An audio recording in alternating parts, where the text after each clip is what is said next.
My therapist showed me a series of ink blots, and all I saw were monsters. As it turns out, it was a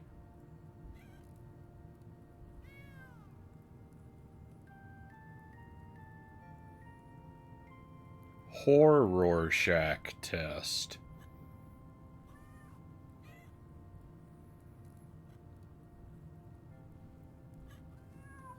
Welcome to the stream, my friends. Thank you for being here tonight. I hope you are well. Welcome to Jump King, the everlasting playthrough of Jump King. I think this is session number 30. It says 32. It says 32. I don't know that that's exactly right, though. I think we're actually up to 30. I think I've exited out of the game for whatever reason. Mid stream a couple times. I don't know why I would do that, though. At any rate. But I think I was just working on the archive earlier today, and I think we're up to 29 in the archive, which would, if I'm right about that, make this number 30, actually. But at any rate, I've been playing this for how many hours did that say? 85 and a half hours. And I don't know. We played it on Tuesday. I did terribly, made no progress. But we're going to put in our 2 hours tonight, and then we will switch over to Addams Family Values and see if we can make some progress toward finishing that game up. I don't expect to finish this one, but that one, maybe, if I'm really lucky. I don't know. It's turning out to be quite the game, Addams Family Values. But welcome in. We have Lucent Jelly first in chat tonight. Always great to have you with me, Jelly.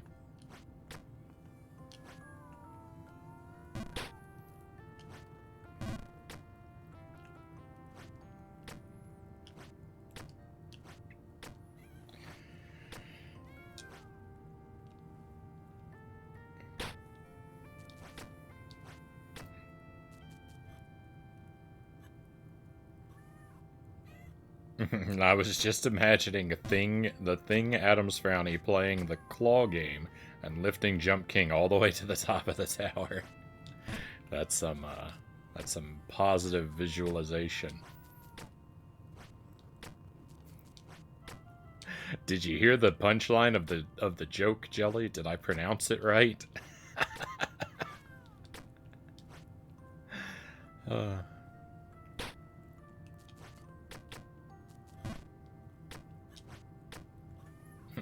Rorschach. That's a tough one.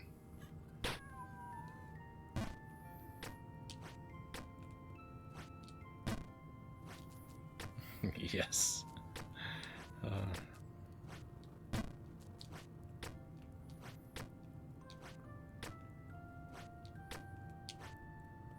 So my PB in this game is 2 environments above this one. It's like this one, and then there's a next one, and then there's my PB. You know, every 5 or 6 screens, the environment changes. Like right now, we're in the House of 1,000 Cats, but above this, there's a crumbling tower, is the next environment, and above that is a frozen waterfall. And the frozen waterfall is as high as I've been in this game. There's also 3 environments below the cat mansion.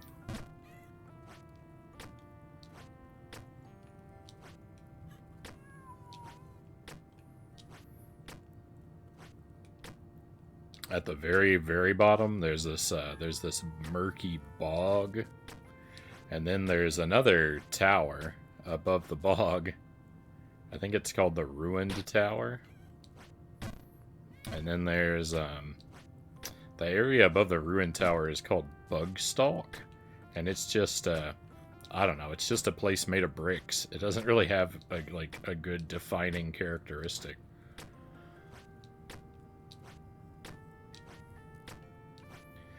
And if I'm very unlucky, I can fall all the way back down to the bog. I have done it. I have fallen from the highest point I've ever reached all the way down to the very beginning of the map. More than once. So, if we're really unlucky, you might see some of those environments. I hope not, but Jump King has a mind of its own sometimes.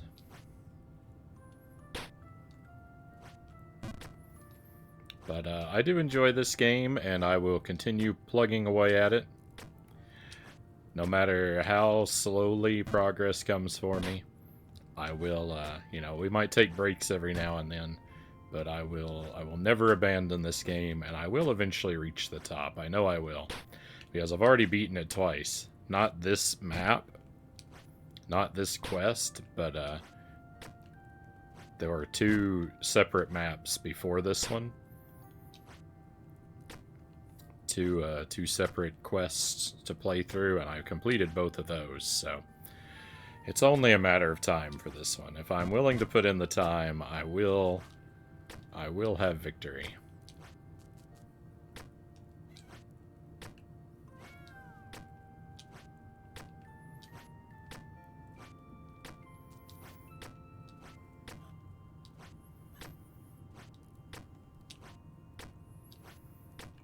My big trouble is that I approach this game, I think. Like, one of the things that hurts me a lot is I approach this game in a very lackadaisical kind of way. Where, like, if I were being really focused and serious, like, I would develop a counting system to keep internal track of like how much I'm charging my jumps. I do not do that. There's a handful of individual jumps, like 3 or 4 of them, where I will sometimes kind of count in my head while I'm charging, but even then I don't have a consistent pace or number, so it doesn't really work out for me. I am playing this game entirely by feel, just what my internal sense tells me is time to release the button with a pretty much completely empty head.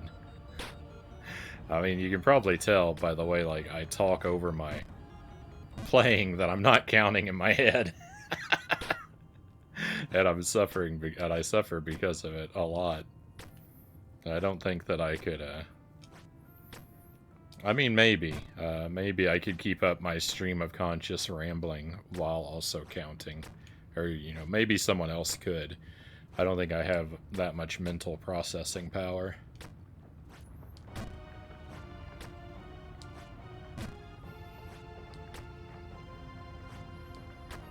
Maybe you should stop wearing the dunce cap. There's no hat more fitting for me, though.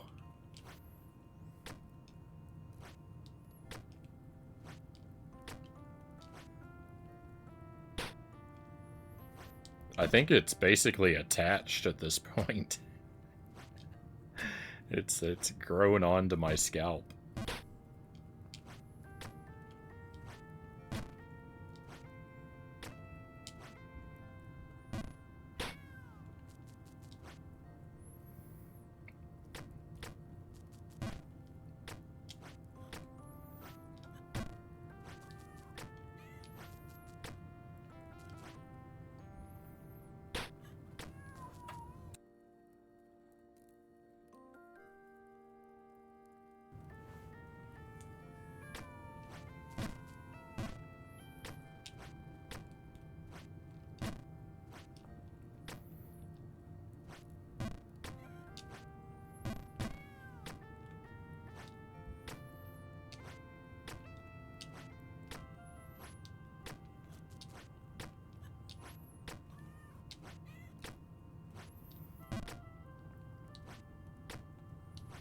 That's right, you said the Jester Frownie should be the official art of the Jump King playthrough.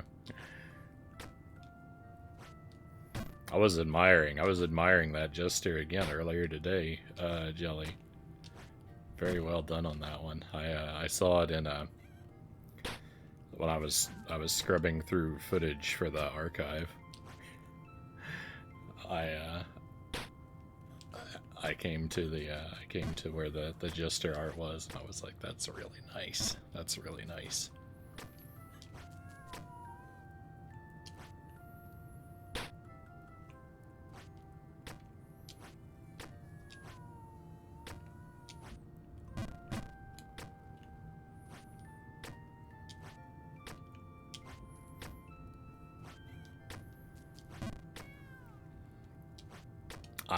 I alluded to that. Someone asked about Isaac, and I said that he's kind of fallen over in the corner back there, and I haven't bothered to go over there and wake him up.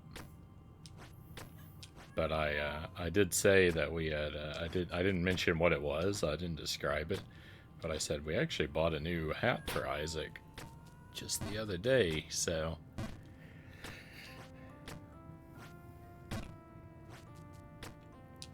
Hopefully he'll be able to show off that new headgear pretty soon.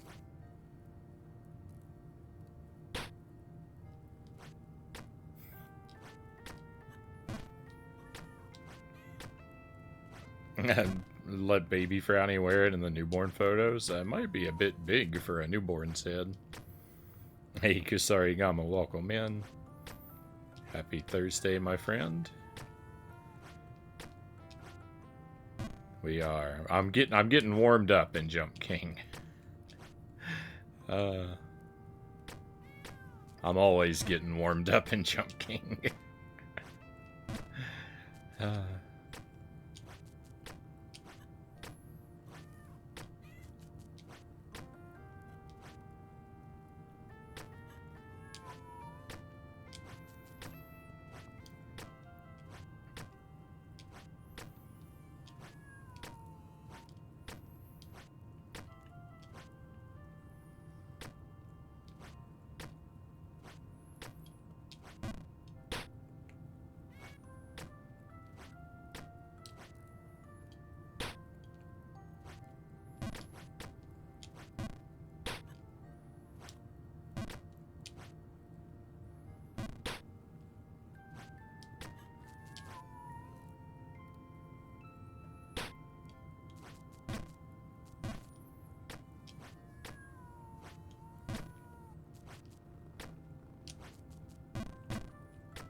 Be pretty wild if I made it to the end of this quest and there was actually a boss at the top.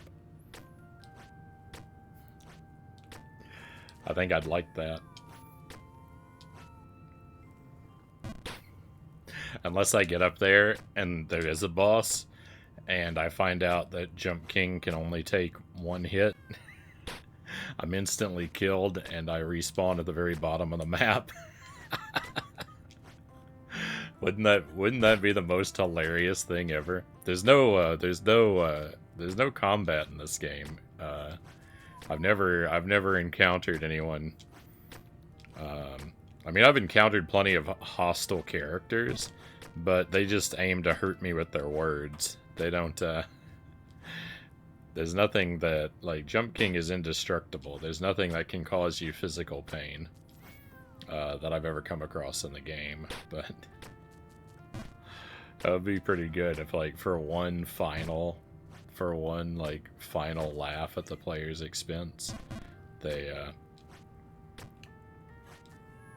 the end of the third quest, they put a boss at the top.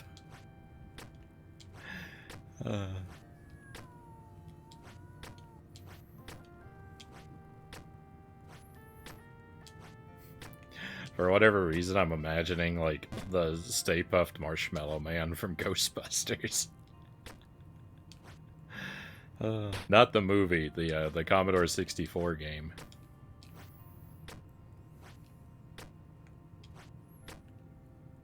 Which is based on the movie. But,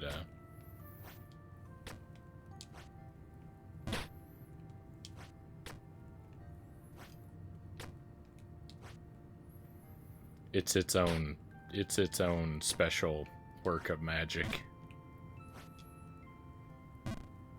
Why did I do that?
Okay.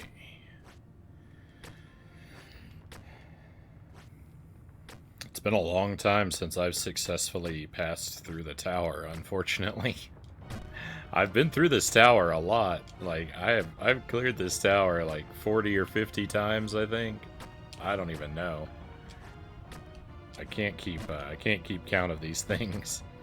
But I've successfully been all the way through this tower a lot, but on Tuesday, the full 2 hours, I couldn't do it even once. I don't know. I don't know what was wrong with me on Tuesday, but I hope it's gone. I hope I can actually clear it tonight. I don't know, though. I don't know.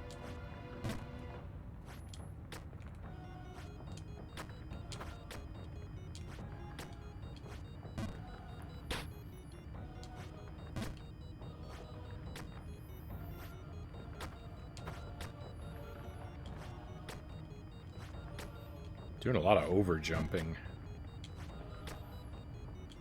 which is actually really bad. Under jumping is way better to do than over jumping because a mistimed over jump will put me all the way back to the bog. A mistimed under jump can't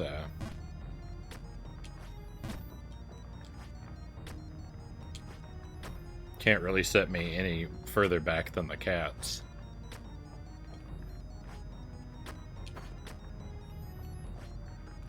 Ooh, right there is where you can go to the bog. I almost went over that. If I had, it would have been game over. Right here, too. Yeah, I knew that was going to be under. I could feel it because I was scared. I knew it was going to be under no matter what.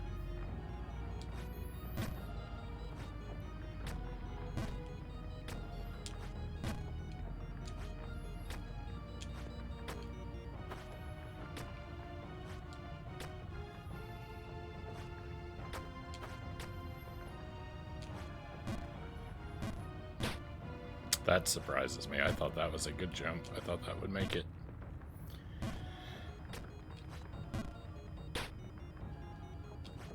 Oh, yuck.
Just take a moment.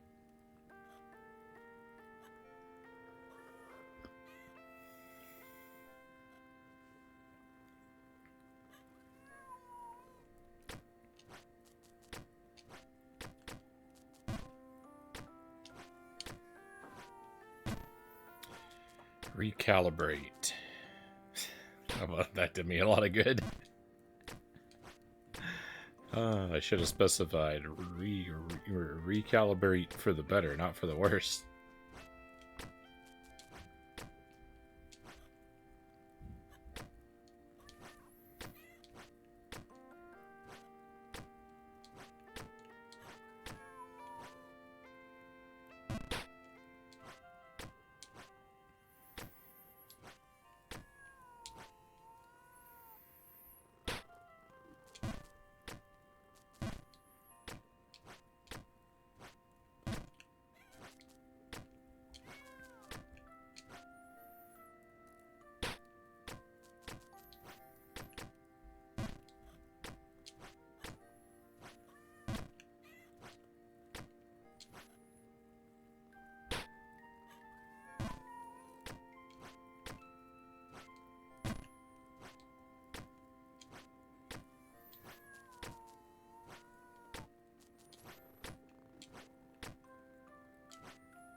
Master Tuesday, welcome in. Happy Tuesday, my friend. Jump King. We're 30 minutes in. We're a quarter of the way finished with Jump King for tonight already. If you wonder how it's been going, well, I'm already watching the clock.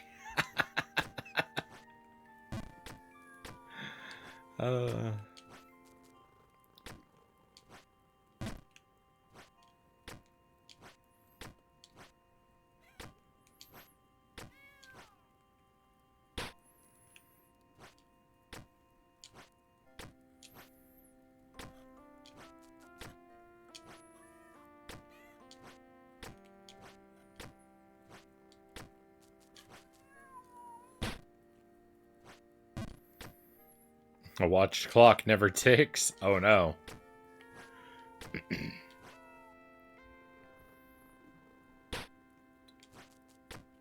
My Jump King playthrough is gonna last all night.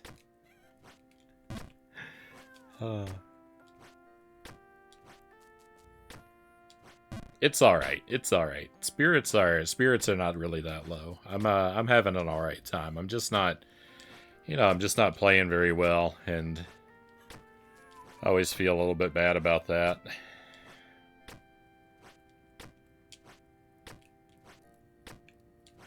I mostly feel guilt when I play badly. I mostly feel bad because, like, the worse I play, the longer I trap everybody in this game with me. Like, a lot of, like, failing and falling has lost a lot of its sting. I don't have any pride wrapped up in my performance. That waved goodbye. That waved goodbye a couple hundred hours ago.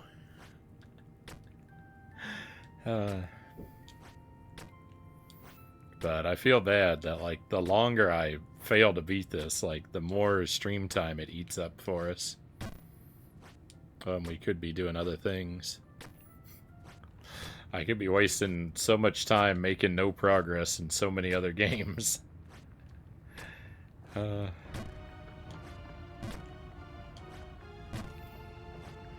Like Wizard of Oz dice.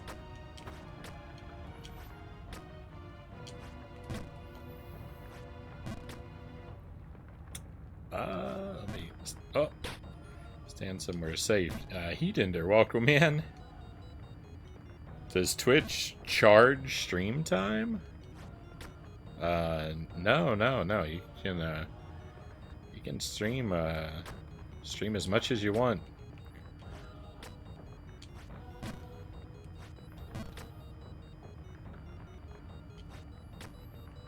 Thank goodness. If Twitch charged me to put on the stream, we'd have to wrap this operation up real quick.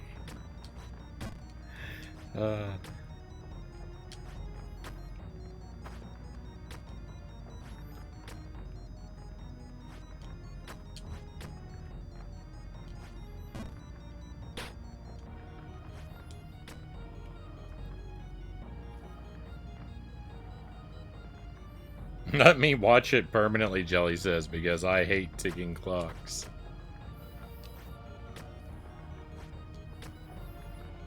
Jelly can't be in the same room as like an old-fashioned clock because the sound of the ticking gets to her, gives her anxiety.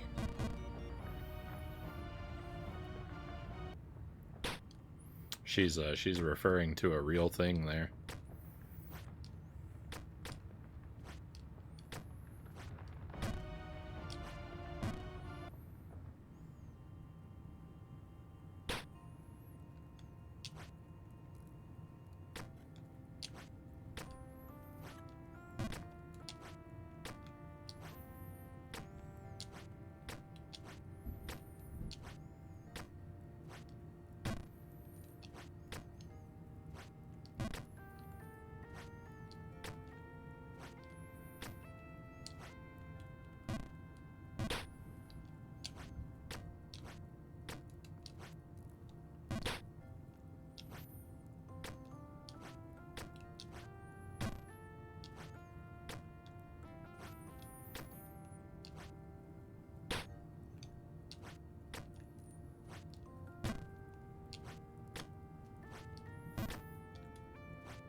I like this screen right here.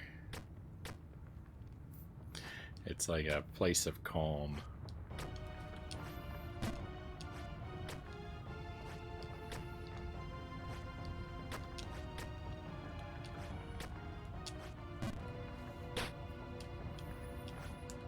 Yuck.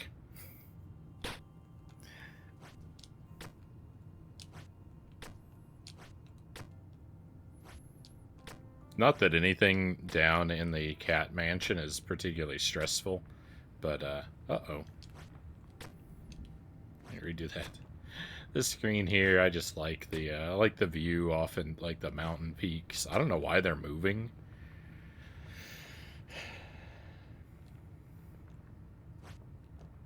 But the birds and the gradient sky and all the jumps on this screen are real easy, so...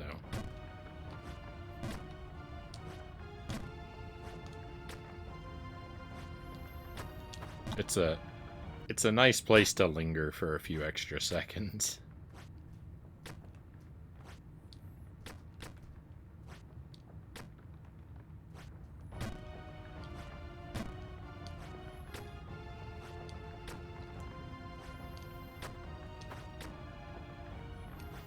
No.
I'm so scared of overshooting that jump.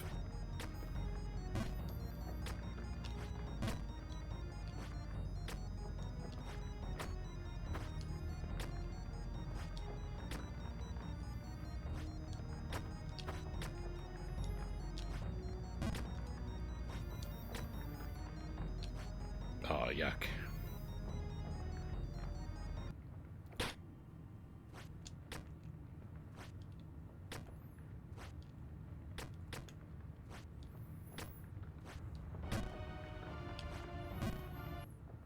Double yuck.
That was horrible. That was a terrible jump.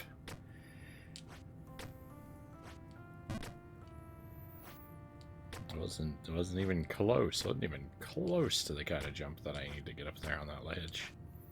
No.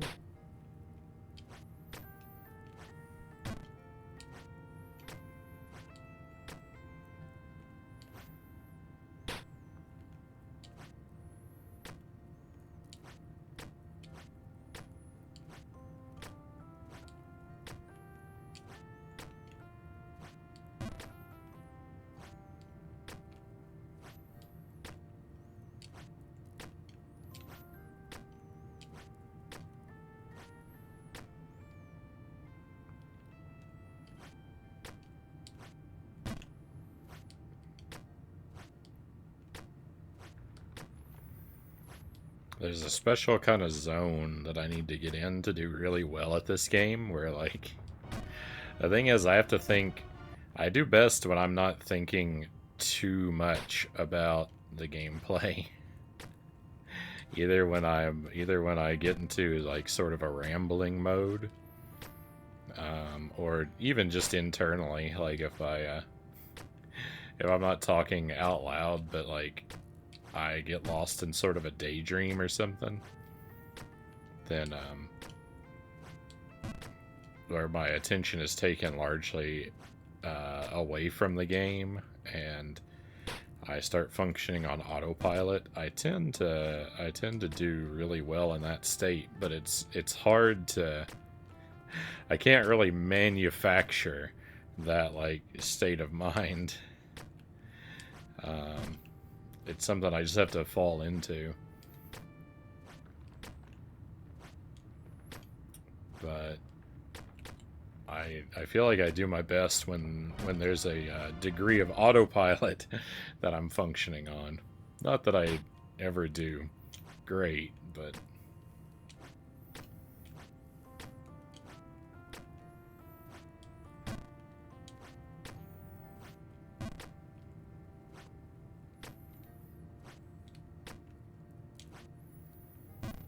Since my whole strategy is to just play by feel and instinct anyway, and not to focus and count my jumps or anything.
I'm definitely going back down to the bog tonight. The way I'm barely surviving some of these jumps, I'm definitely gonna end up in the bog. Almost did right there. Almost did right there. My heart stopped.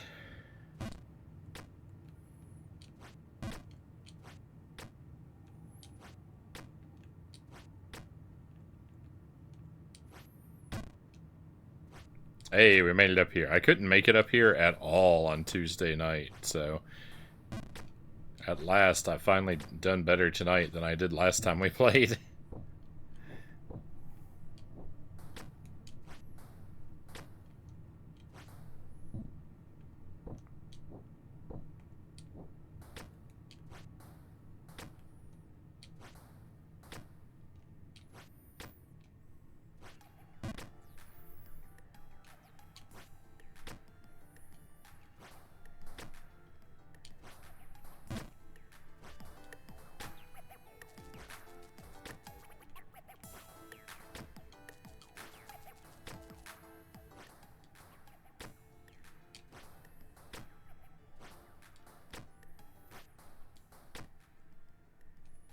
These jumps are tough.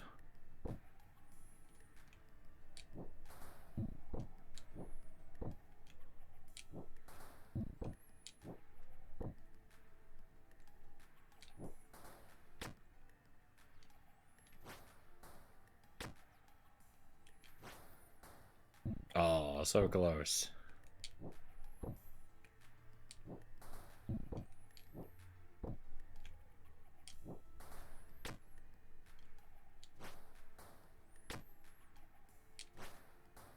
Too much. That's gonna send me down to the tower, isn't it? Oh, it didn't. Oh, but this might. It did. Bummer.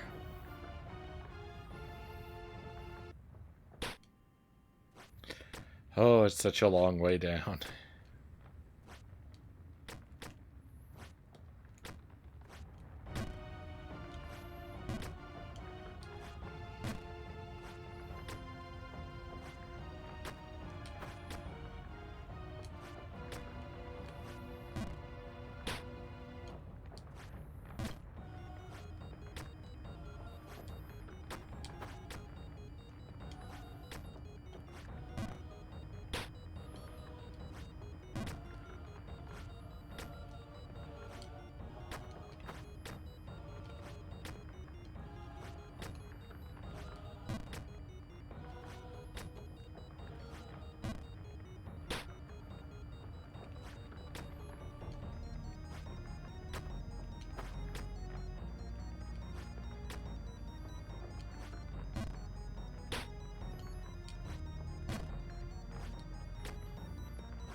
There's a lot of scary jumps in this game.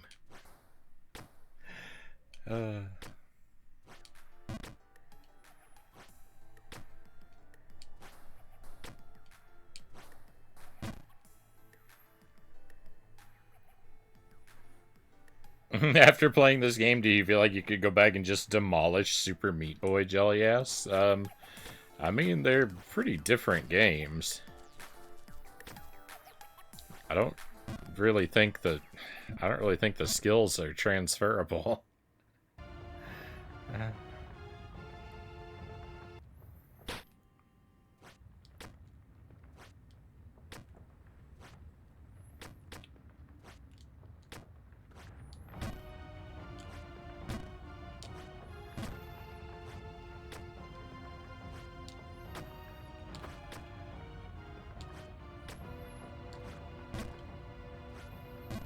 Look what I did.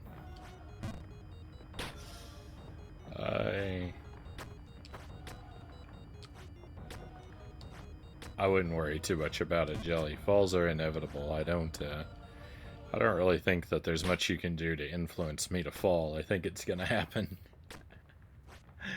I think it's gonna happen all on its own.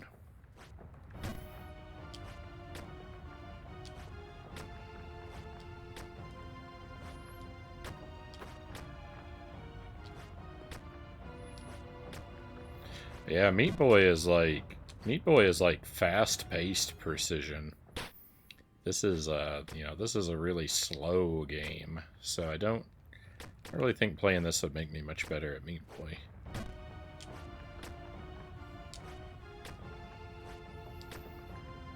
Is that a challenge? Kasarigama asks. Do I need? Do I look like I need help falling? I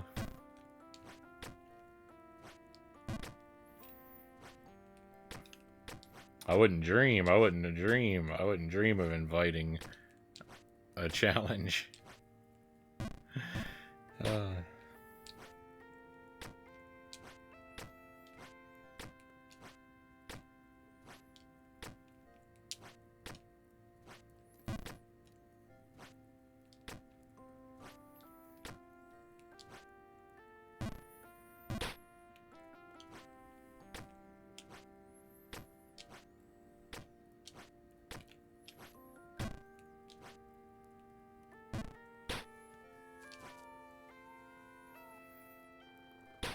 That'd be like a newspaper challenging someone to make it more flammable. Don't need any help.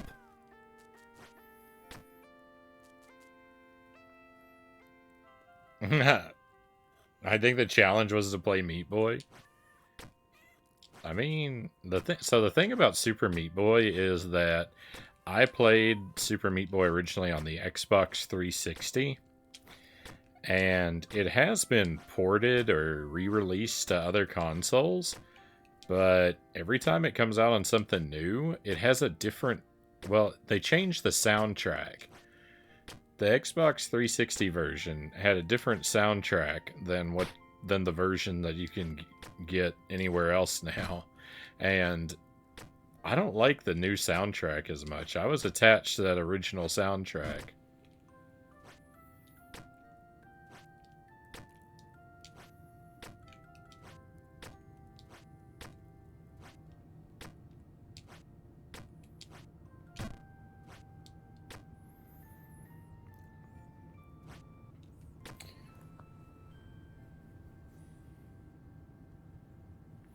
On the topic of clocks, I had a watch I left on my bedside, which I used as a clock. Last night at midnight, it decided to break, started going off.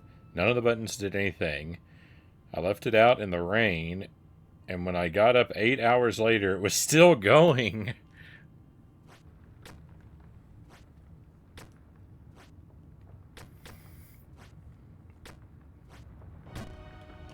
I don't think it's broken, Tuesday. I think it's haunted.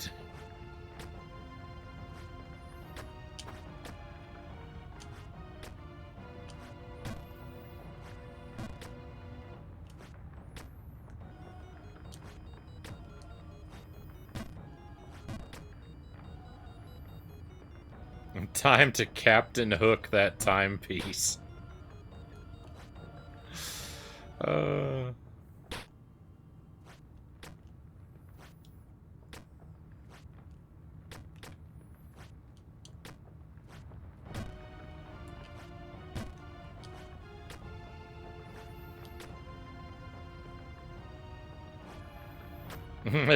Sell it on Facebook Marketplace. Totally not haunted watch for sale.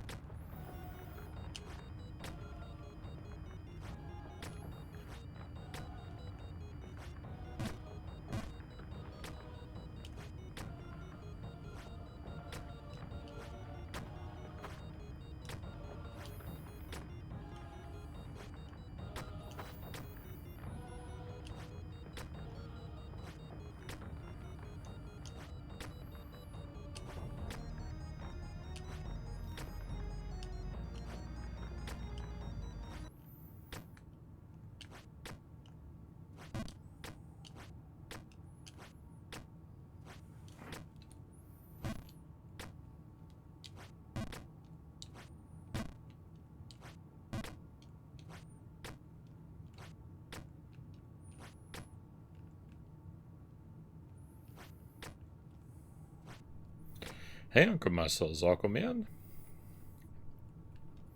Appreciate you joining us and hope you're doing very well tonight.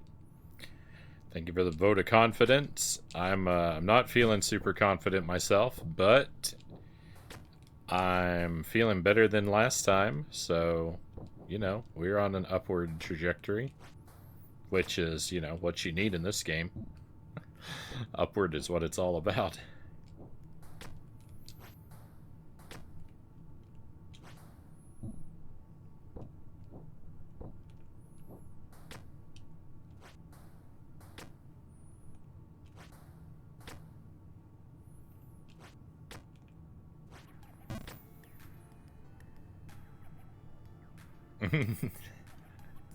No, I enjoy the DLC too. I enjoy this game whenever I'm making progress. It's when I'm stuck spinning my wheels that it's hard to maintain that positive attitude, but I like this game. That's never gonna change. Not at its core.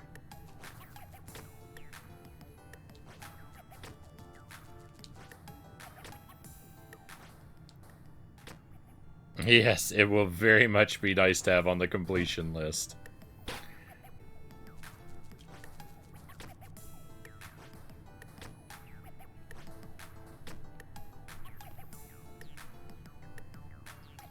And sir, do you have any watches in your luggage? Continuous beeping.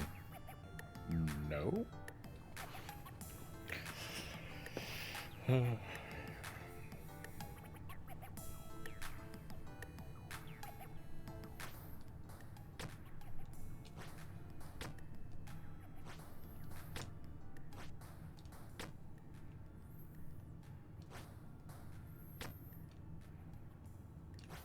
That's not a watch, it's a miniature portable clock.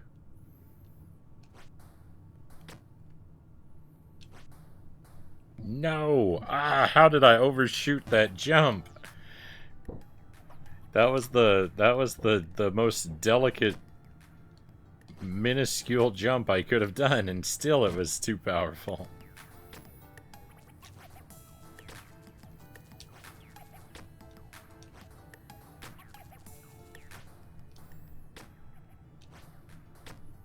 It was a tiny little baby jump.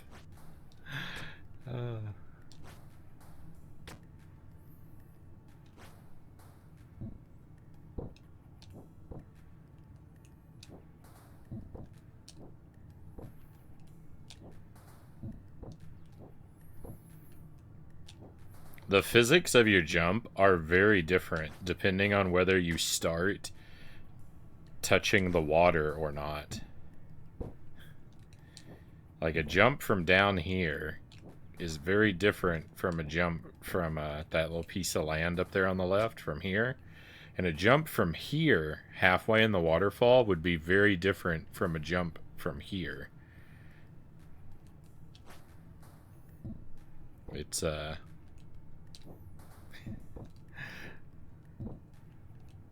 it's really hard to develop a feel for.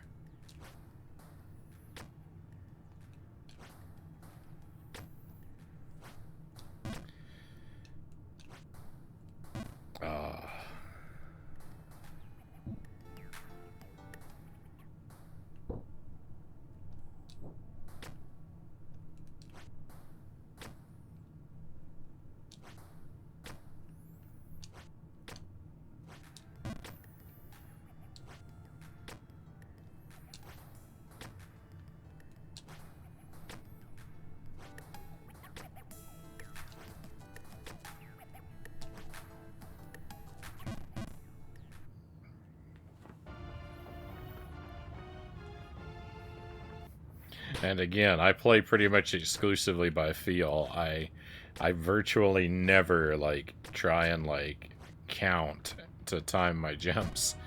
I just rely on this like internal like sense of time.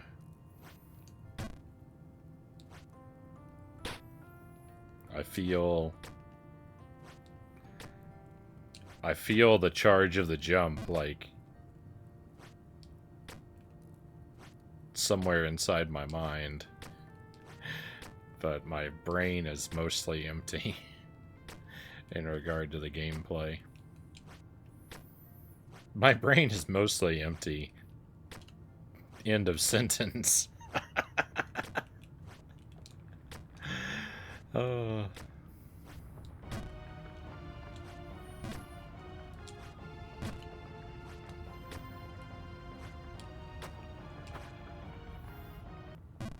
I do sometimes, like, when I hold the button down, like, while the jump is charging, I, like, draw an image in my imagination of the trajectory that I want the jump to take. Like, I visualize the way the jump is gonna go. And that visualization somehow correlates to the time I feel inside. It's all very difficult to describe.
I love jumps like that, where you jump directly into a wall and use the bounce back to make it onto a platform.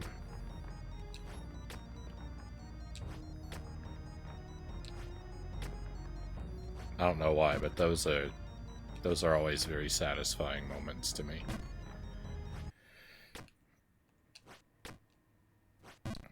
Right there, like that's very cool to do that bounce. Right, even a simpler one like this.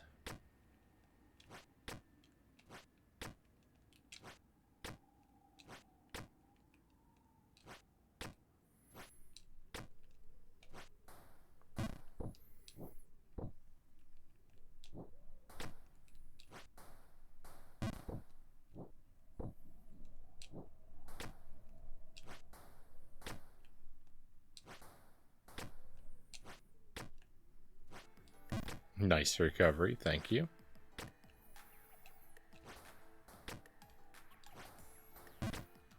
We did make it back up here pretty quickly. Which, you know, takes a lot of the sting out of the fall.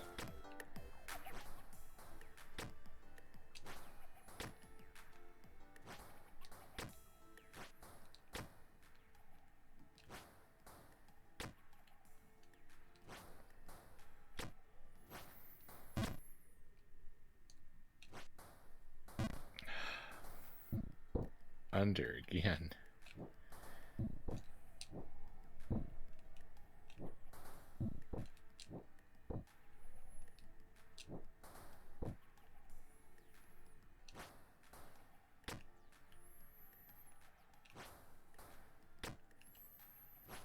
This screen here is, I believe, the highest part I've ever reached.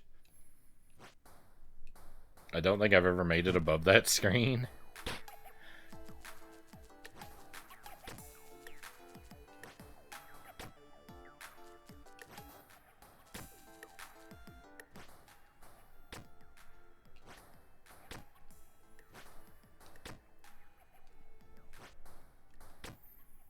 I'd have to write down how hard to jump at each obstacle, I think, Uncle Muscle says.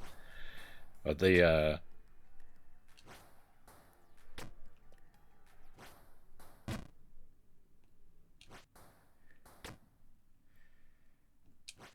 think that,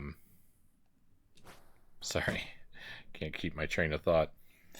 You know, I think that, you know, if you can count in a steady rate consistently every time, I think that just like memorizing a series of numbers and working out a counting system is like the way to go. No, I overshot. But I don't know. I don't do any internal counting, but um Sarconius has completed this, and I believe he said that he did, that he would that he did had an internal counting system to keep track of some of the jumps. I don't know how long his playthrough was, but I would expect it was like way faster than mine. My internal seconds feel too fast or too short.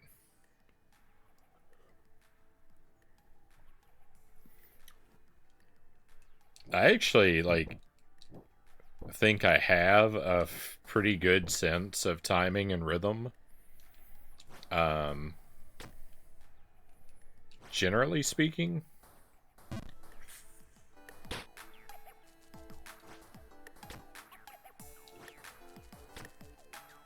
But it's hard to count. It would be hard to count consistently internally, especially when there's music in the game. With that music going on, like I'm kind of stuck to the rhythm of the music I'm hearing. And the music changes as you move around. Yuck. Yuck, yuck, yuck, yuck, yuck.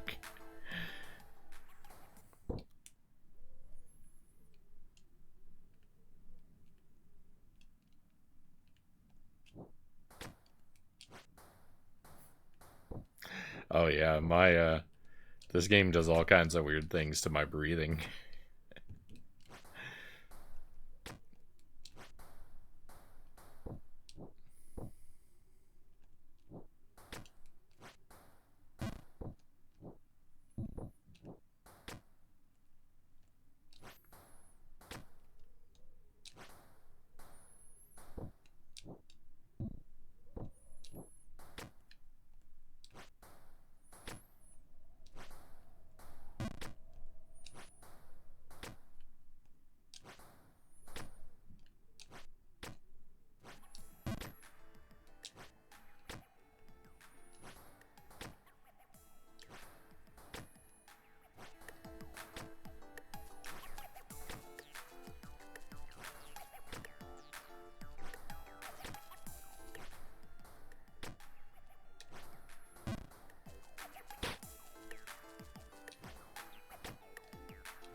Why does that area have to be so hard? And it's just that one screen. I mean, I fell from a different spot there, but that one screen, the one that's the highest I've ever been to, is just so difficult.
You know, in Punch Out, I really wish that you could throw star punches with your left arm.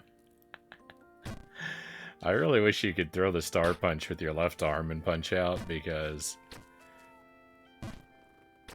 I'd really like for my Punch Out playthrough to be left hand only. But there are times when you have to, and I mean,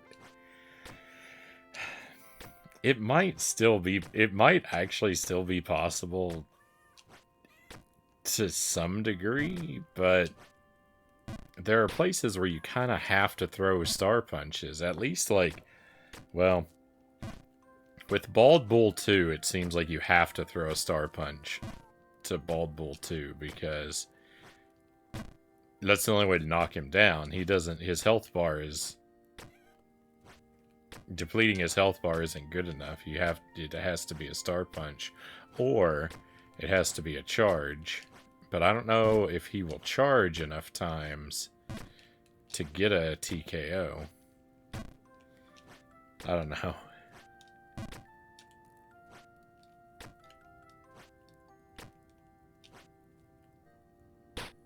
But if I could throw a star punch with my left hand, then it would be a lot easier to make my playthrough left hand only.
Hey, Derek, welcome in. Thank you for the wheel. I'll give that a spin in just a moment. Let me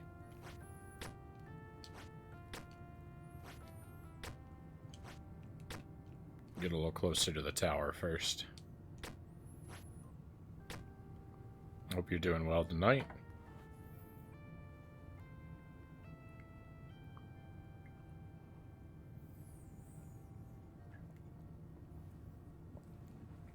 I really need to do some work down here in my room. Like, I've got all my decorative boxes over there empty, my shelves are empty, my games and such are in disarray. I mean, look at how cluttered my table is over there. It's all a mess. But I've been working on other parts of the house. They all have to come first.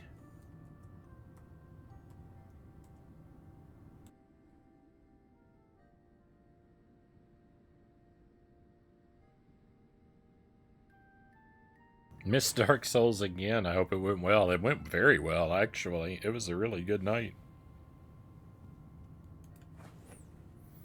I'm sorry you couldn't join us for it. I mean, it was a struggle. But I found my first two bosses, and I defeated them both. I found a bunch of new bonfires. A lot of progress. It was a really good night. I was stuck for a while. The second boss. The first boss I found, I defeated pretty quickly. It only took a few tries. Second boss took a lot more. Number 4. Number 4 is what? Garlic habanero sauce. Oh, I like that one. I like that one. That's just a that one's just kind of a treat. It's not apocalyptically hot. It's got a very pleasant, strong garlic flavor that I enjoy. So this item's not really a challenge. Huge GG. Thank you for that, Derek. Yeah, I think Dark Souls 2 is going really well so far. I'm having a lot of fun with it.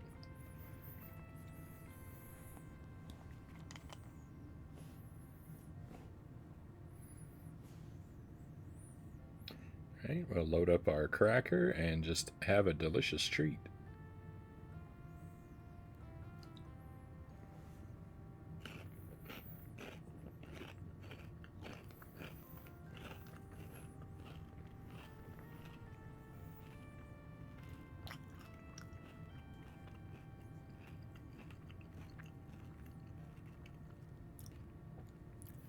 Alright, it is a little hot.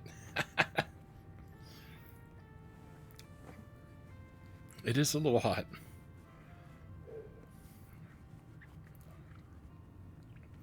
I haven't been having a lot of spicy dinners like I normally would.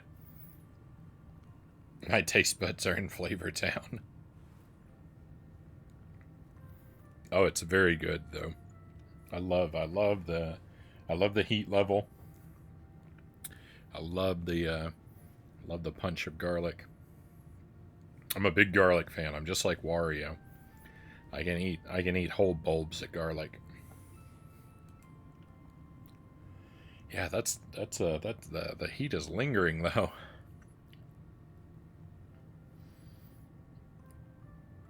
It's really concentrated toward the back of my tongue.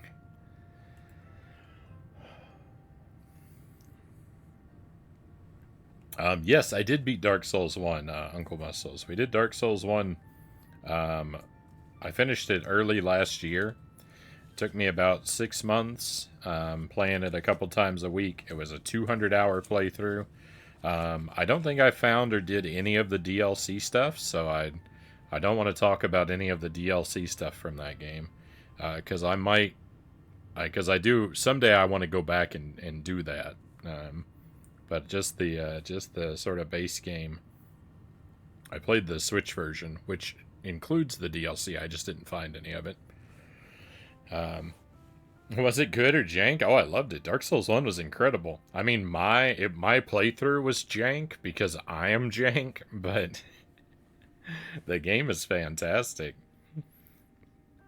I After I finished my playthrough, someone told me that I fell for every noob trap in the entire game.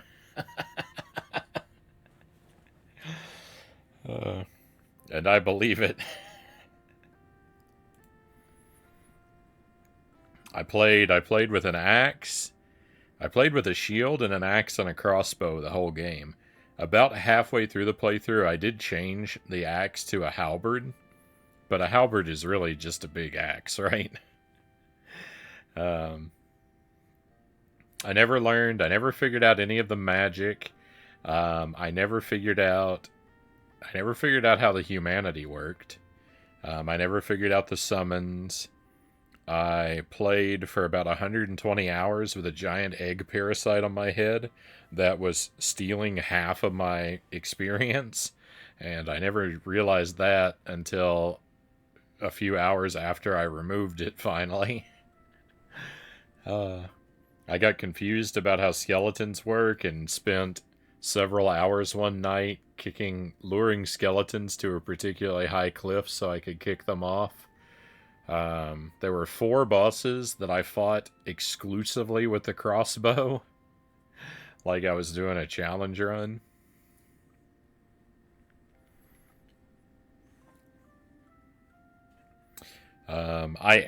I wasted some of the best items in the game by eating them instead of using them for upgrades.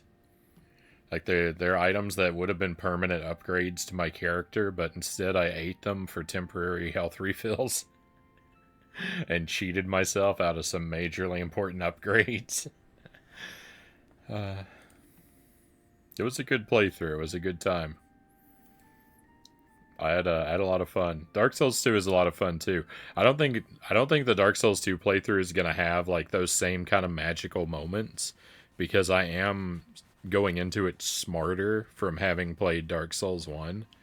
But hopefully I'll encounter some really wacky mechanics and stuff that are so different I'm unprepared and some horrible shenanigans happen. I'm always looking for that. I always want my playthroughs to be like very wacky, but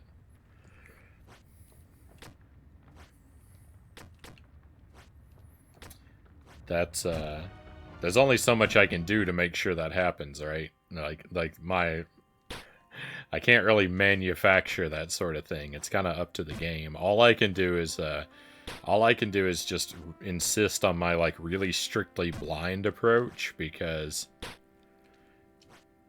that's the only way I can really generate the kind of misunderstandings that I need for funny things to happen is to just try hard to not learn what I'm doing. uh,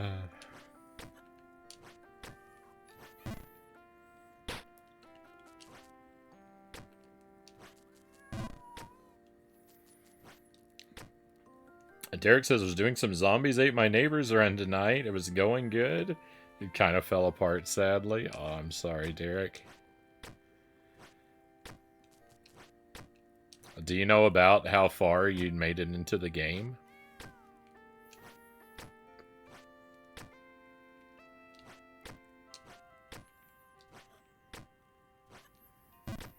I beat Zombies Ate My Neighbors one time. I don't remember if you were here for it, Derek. You've probably heard me talk about it at least, though, even if you weren't. I beat it one time.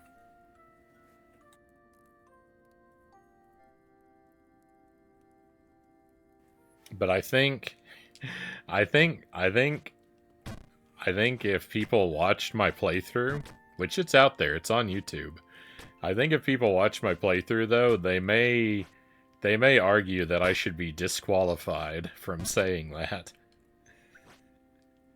Because I beat it, and I did it, like, I didn't cheat, I didn't use any passwords, or it was a blind playthrough. I didn't, I didn't give myself any unfair advantages. It was a legit playthrough through the game. But I did only beat it because I got really really weirdly lucky on the very last stage and ended up skipping the last boss. Not on purpose, mind you. uh, but yeah, so my playthrough might be under dispute.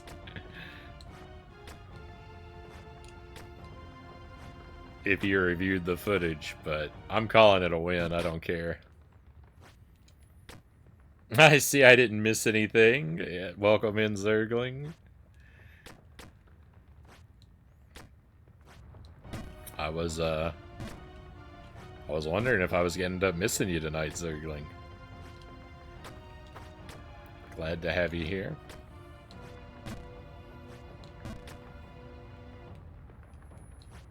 I made it up. I'm doing better tonight. Well, I did. I don't know if I am doing, but I have done better tonight than I did on Tuesday. I did actually make it up to the waterfall a couple times already tonight, so we are...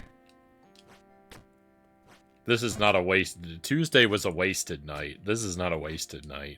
It's still not a progress night, but it's a good practice night.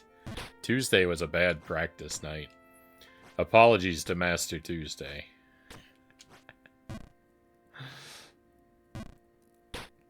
I'm not intending to disparage your favorite day, but unfortunately I had some bad luck on the most recent one. I think I got to level 20.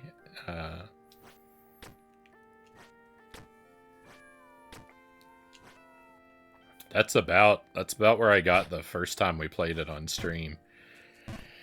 There's a lot that with that game, it's just tough.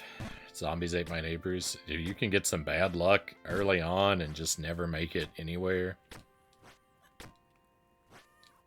I mean, you can get some bad luck at any time with that one. A run can just fall apart for no reason.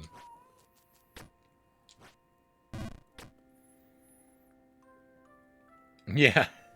Well, see, that was the thing, is like, you know, when you, in Zombies Ate My Neighbors, right? When all the neighbors are either collected or dead, the exit door appears immediately whenever the final neighbor is either collected or dead.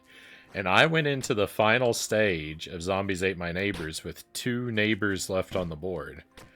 And you have to collect one. If they all die, the exit doesn't appear. You just game over. But I had 2 of them still, like, alive from the previous levels when I made it to the final one. And so there's one of them just somewhere randomly in the last level. And the second one was behind the final boss, right? So that you would have to fight the boss to get to the second neighbor to leave the game. And the neighbor that was behind the boss somehow died. And so then I collected the other neighbor, and so the door appeared instantly because the one that was behind the boss died. So when I collected the one that was out randomly in the level, just free, basically, the exit appeared, so I had to leave. I don't even think I knew there was a boss when that happened. I think I only found, like, I think I only pieced together these, like, the details of, like, what went on after the fact. But yeah, so I didn't have to fight the last boss, and then that was it. The game was over. We went to the credits, and that was that. So I got really lucky.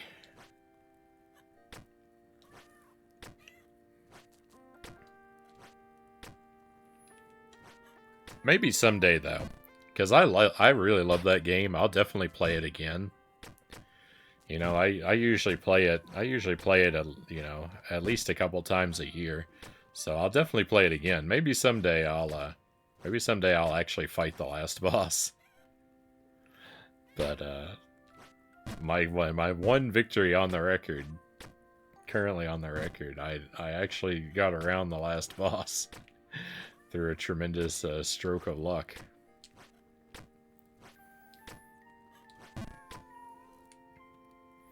Had to work until an hour or so ago. The drive home was extra obnoxious. I've been doing sports for 7+ hours, so naturally I had to shower, Zergling says. Yeah, no worries. I know you have a, you know, I'm not trying to criticize you or guilt trip you for a late arrival. It's just, you know, for almost 200 streams, you know, you've been first in chat for like 94% of them. So when I don't see you here at the start, you know, I get curious, but happy to have you here.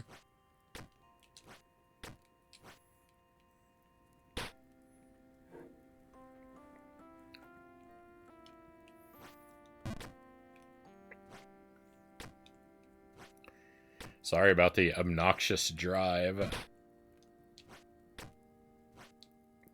Sorry to hear about that.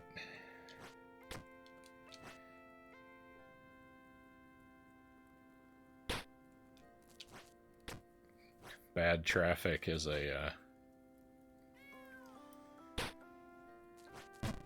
just infuriating and miserable situation.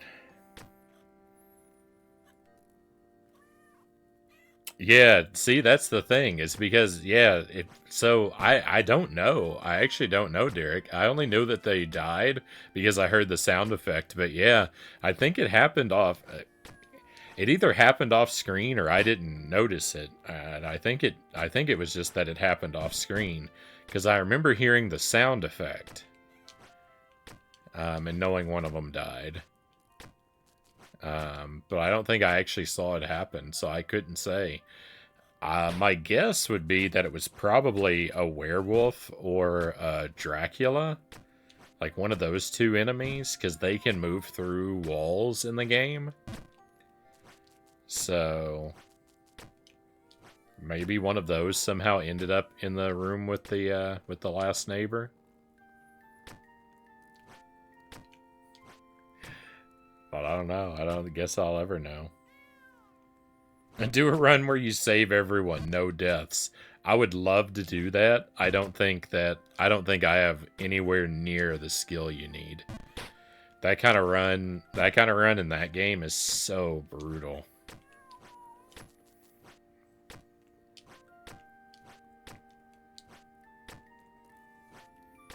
You have to know the maps. You have to know the maps real well. And I don't. Not at all.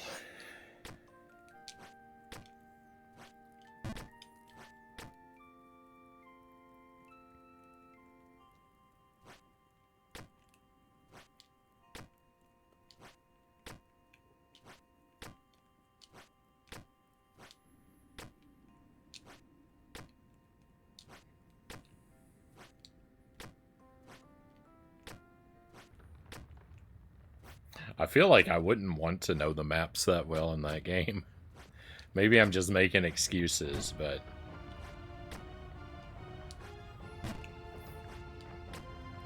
If I got to the point where I knew the layout of every board in Zombies Ate My Neighbors, like... It would take away a lot of the, like... It would take away a lot of the, like, panic of the game, wouldn't it?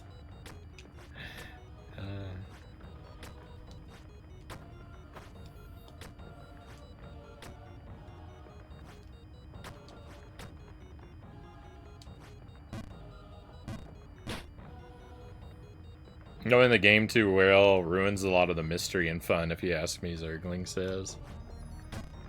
Yeah, it can do that. There's some games where...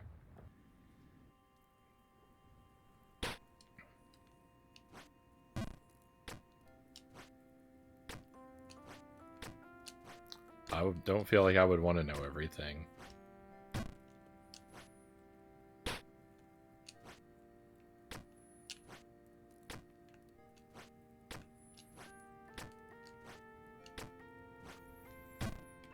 I can save everyone for a good chunk, but later on it gets rough, Derek says. Yeah, I mean, I can usually keep most of them. Well, I don't want to be overconfident. There was one point in my life. I used to play that game a lot more regularly when I was young, and I would say there was a point where I could keep everyone alive for a good while, but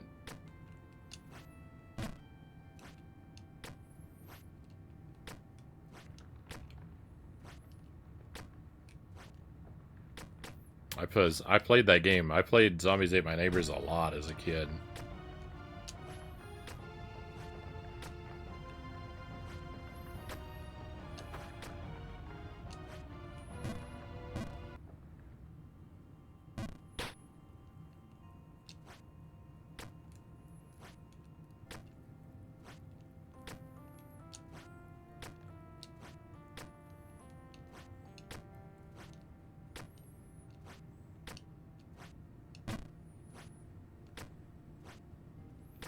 Should do Ghoul Patrol sometime, the sequel.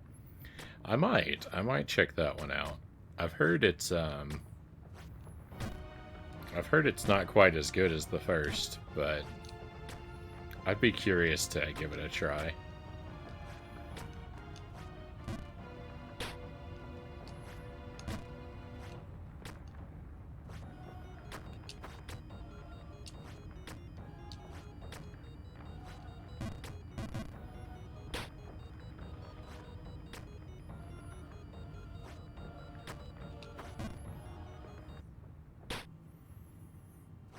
It's not as good, but I had fun.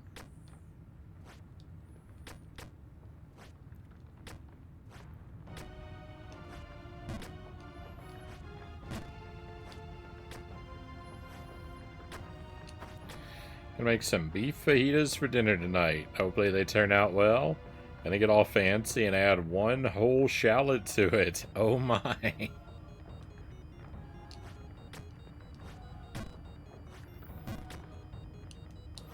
You'll have to stick your pinky out as you eat it, Zergling.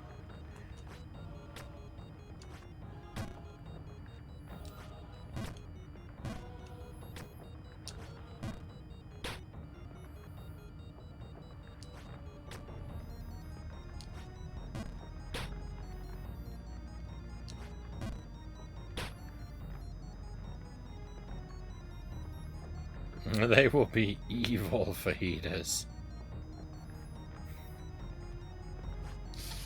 Oh no, oh no. It took me a moment.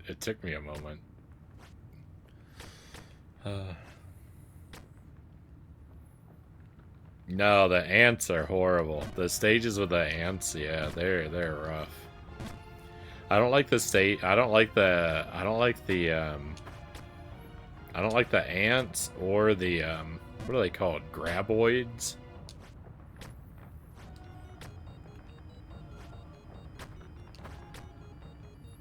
The monsters from Trimmers. I don't like them either because they have just way too much health. They're so annoying to fight.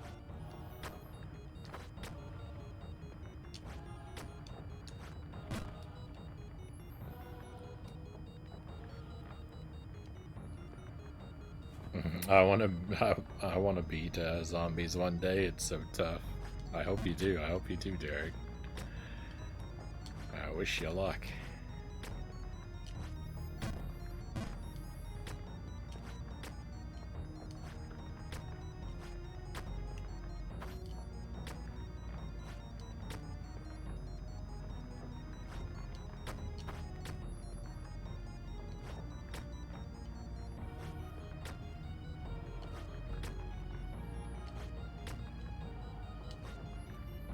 Oh no. Oh no. Rip. Everything is bad, everybody.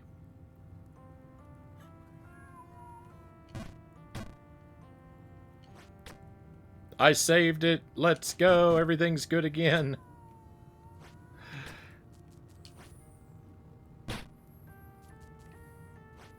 Hey, Tommy, welcome in. You just came in at an amazing time. I almost lost everything, but I clawed my way back with 2 very lucky jumps.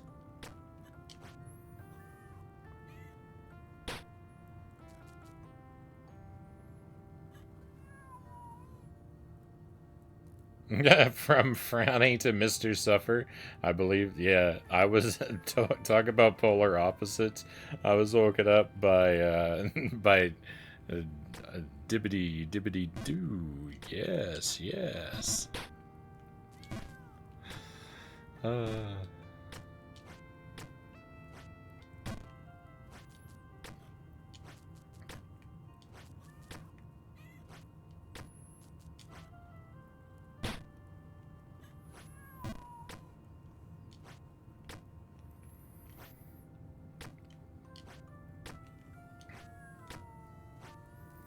he's the character, all right. Oh, that he is. That he is.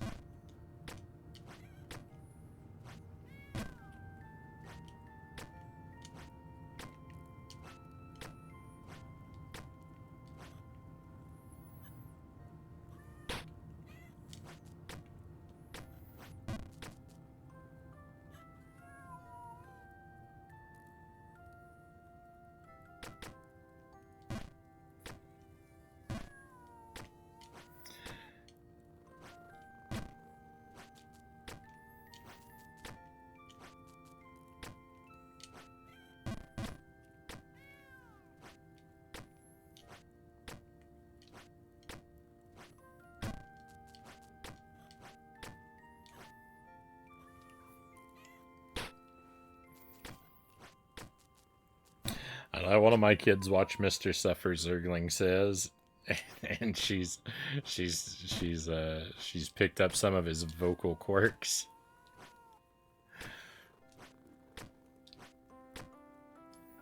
Went upset.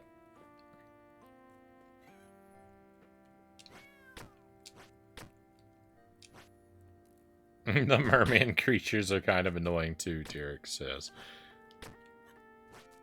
When you get down to it, pretty much all of the enemies are annoying, aren't they? The basic zombies are alright, but then every other enemy is pretty tough.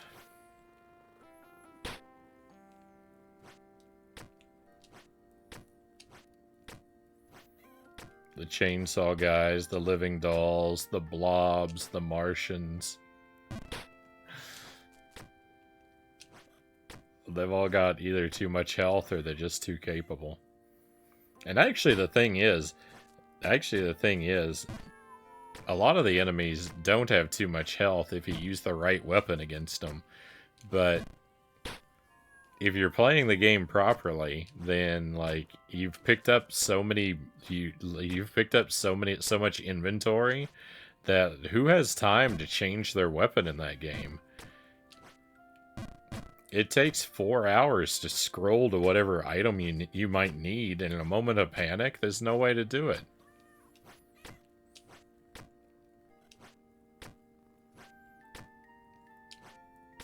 Because, like, yeah, like, the werewolves aren't really that annoying. They die in one hit if you throw the silverware at them. But who can scroll their weapon to the silverware before they get completely torn apart? Not me, that's for sure.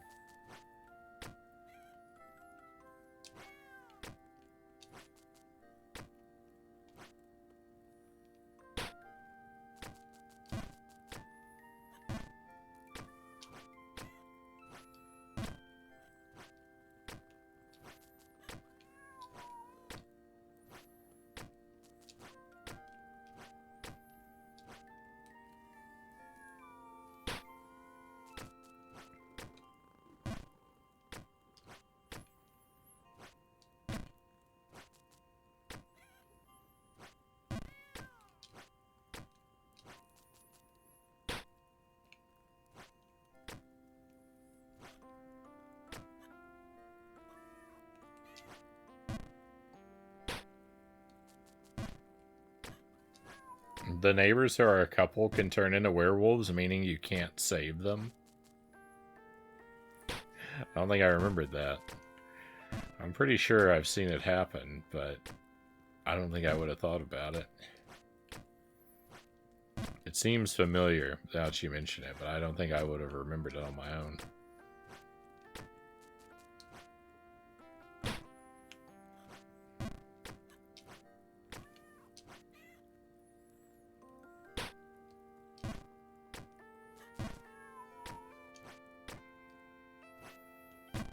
You didn't know that for the longest time.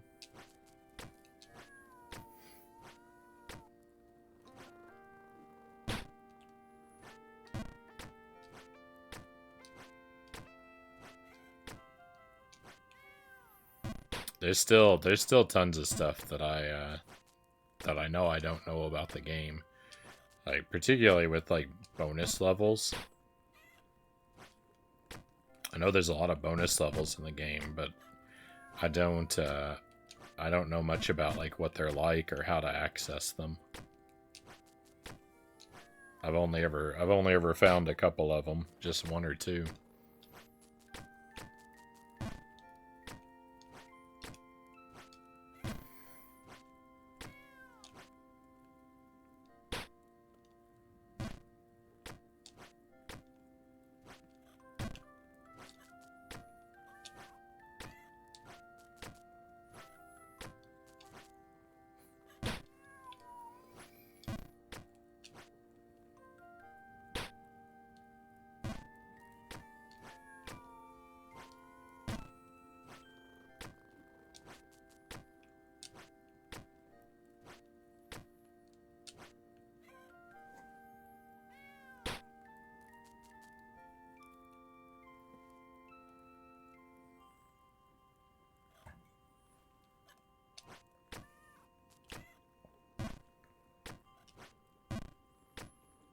And kill the chainsaw guys. Yeah, I think that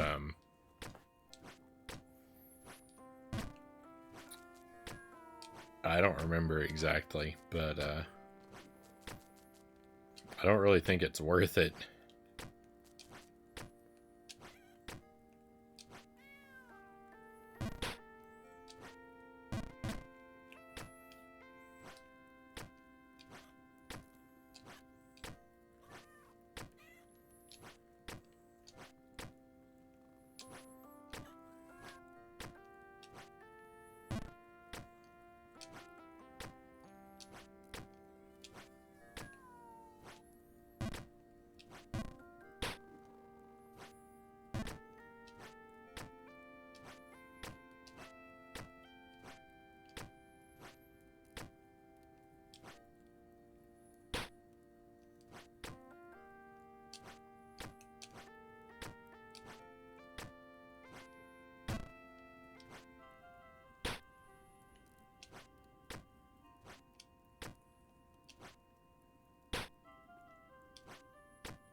I wasn't where I thought I was.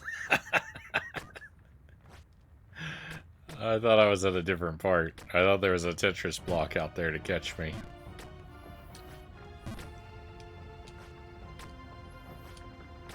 This is where I thought I was. I thought I was here.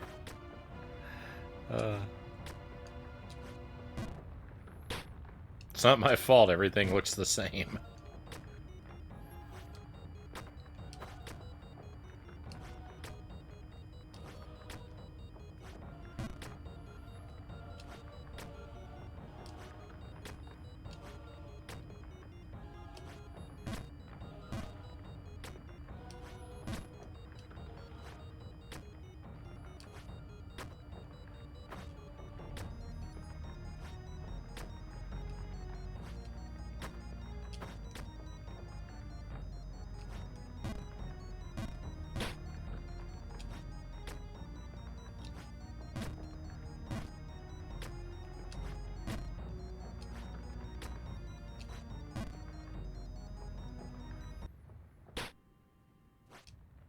I don't like missing that jump.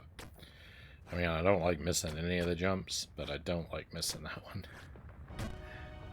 Even more, because it should be so easy.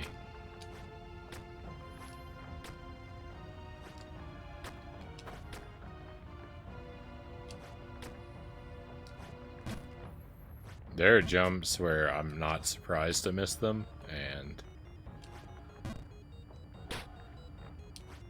there are jumps I feel like I should never miss.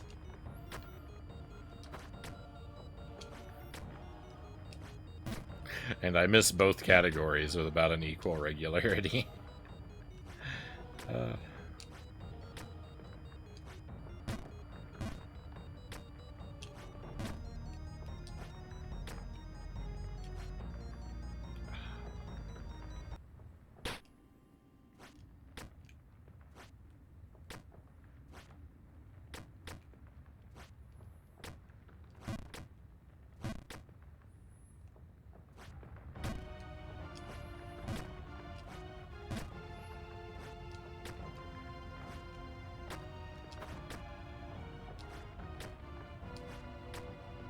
Oh no, you don't want to use passwords.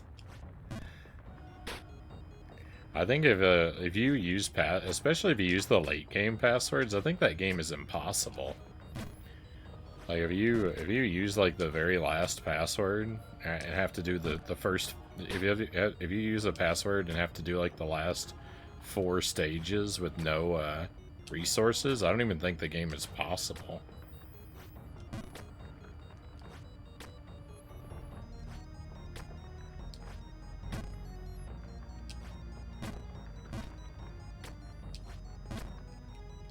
Unless you get lucky and skip a boss.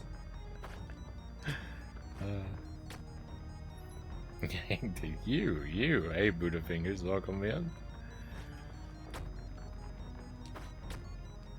Smooth and silky.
What happened there? Oh, I think I was touching the waterfall on the right. See, I messed up my jump. Overshot. Yeah. Undershoot, overshoot, undershoot, overshoot. I just can't get these. When it counts, I just can't get these jumps.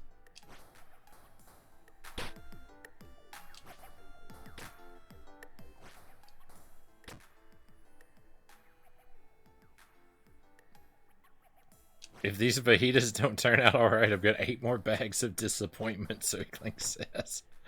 Oh no. I'm sure they'll be just fine. I'm sure they'll be just fine.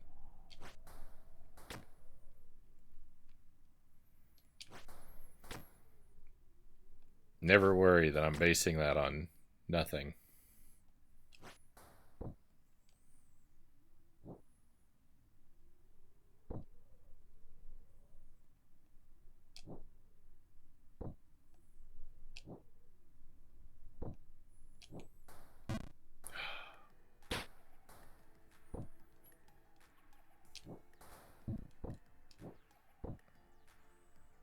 Got any tips for fajitas, Frownie? Tips?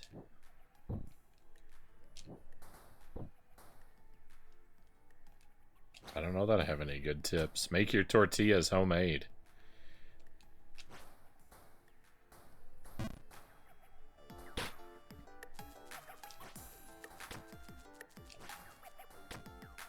Homemade tortillas are a lot of extra work, but they're very rewarding.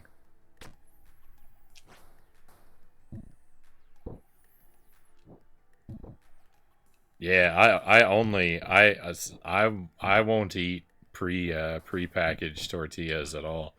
They there's something about them that turns my stomach. There's they usually have like a weird smell about them that I don't like, and just I don't know, I can't stomach them. I always have to have freshly made tortillas.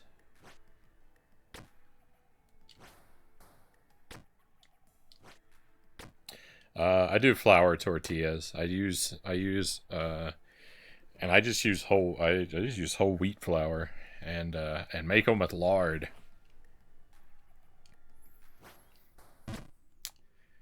Flour, salt, baking soda, or no, not baking soda, baking powder. Flour, salt, baking powder, lard, and water. That's it.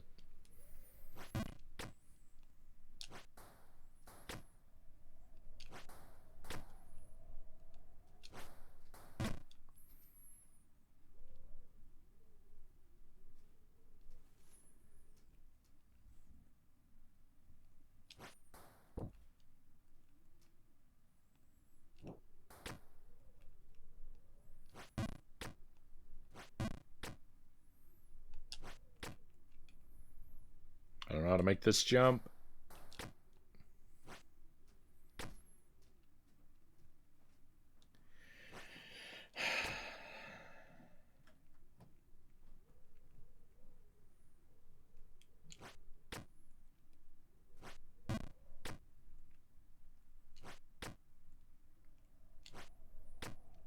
This is the highest I've ever been, by the way. This is a new PB. All of this is new. I don't know if I've ever even seen this screen before, and I'm about to leave it. I've definitely never seen this one before, though. Are these birds obstacles? They are. That's odd.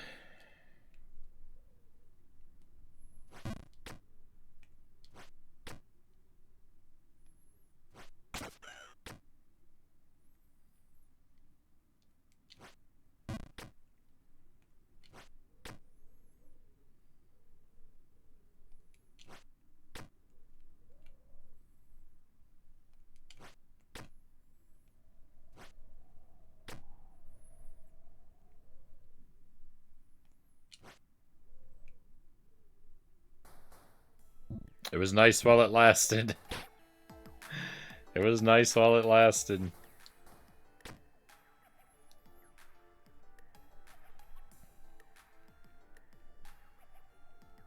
I've made them with masa harina before, Buddhafinger says.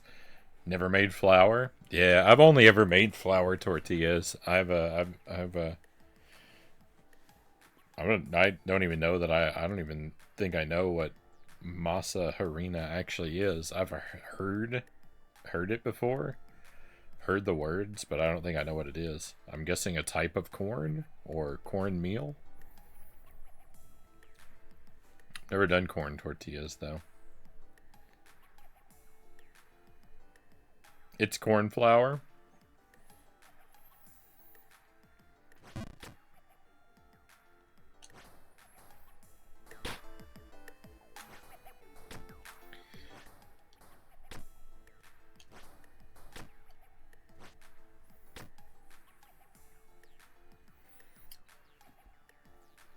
What's the hardest game you ever beat in your eyes, Frownie?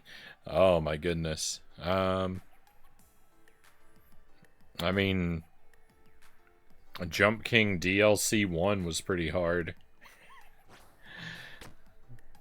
That might be the toughest thing I ever did. Battletoads was really hard. Super Ghouls and Ghosts is really hard.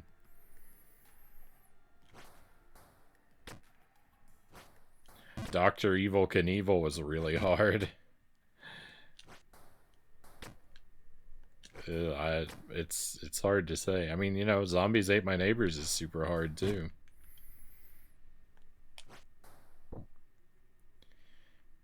Yeah, it's really hard to say like what the hardest game is.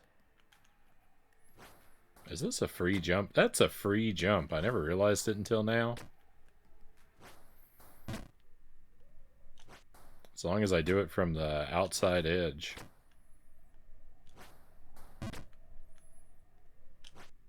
Oh, I overshot.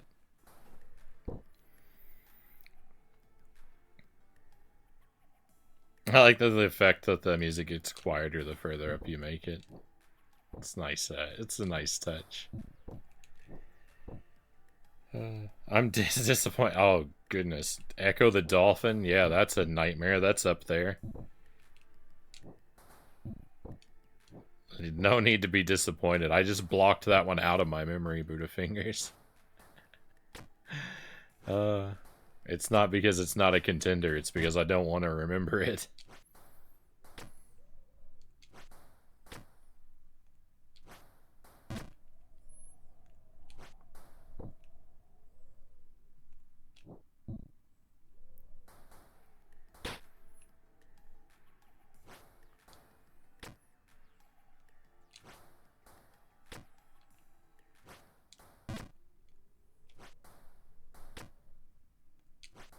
I overshot that.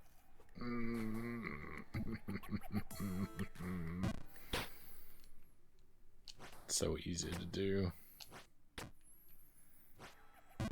Lord Malachite, welcome in. Is Echo the Dolphin really that hard of a game? Oh, it's devastating. It's devastating. It's super difficult. Particularly to try and play through it blind. Oh, there's some stuff that's so confusing. There's some stuff that's so confusing.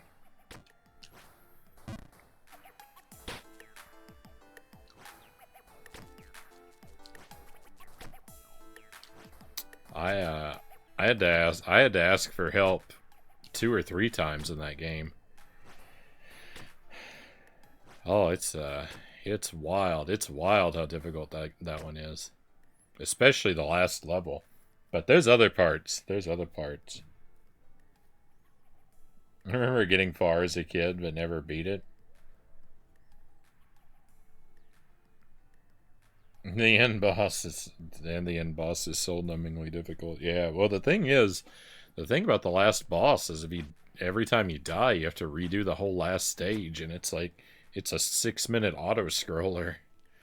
And it's just nightmarish. Oh. But there's other levels too. There's some block pushing puzzles. about halfway through the game that are really janky and frustrating. The ice level,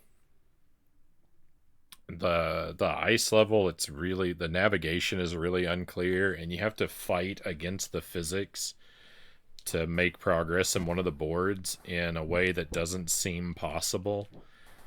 The DNA molecule, I still don't know how to fight that thing. I've beaten it twice. I don't remember what the gimmick is. And then, yeah, just toward the end, there's like this vertical scroller that's super speedy and instant death if you run into one obstacle.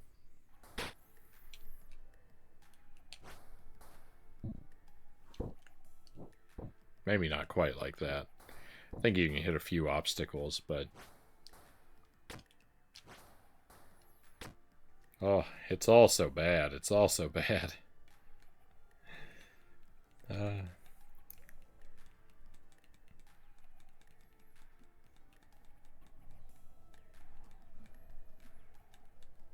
Yeah, you don't... yeah, exactly. You don't get to figure out the boss, and the boss is perplexing, too.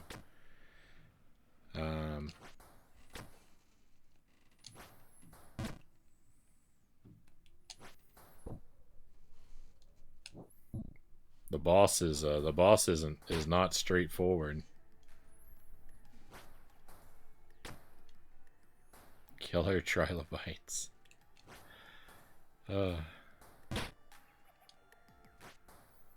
Awful game. Awful game, Echo.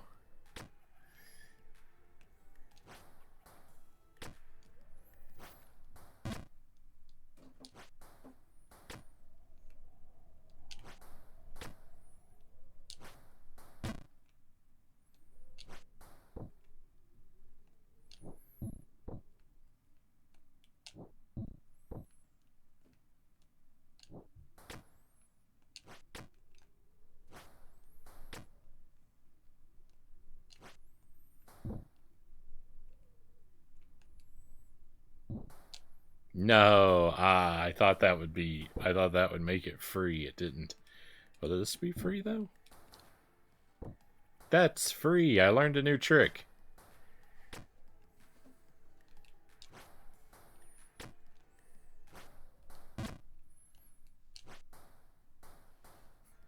I'm not used to experimentation paying off like that in this game.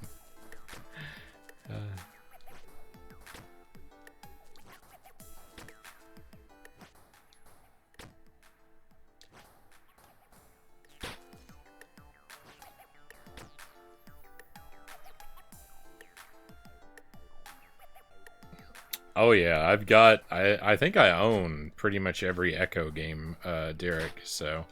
we're gonna do more of them. I just don't want to do them too close together, right?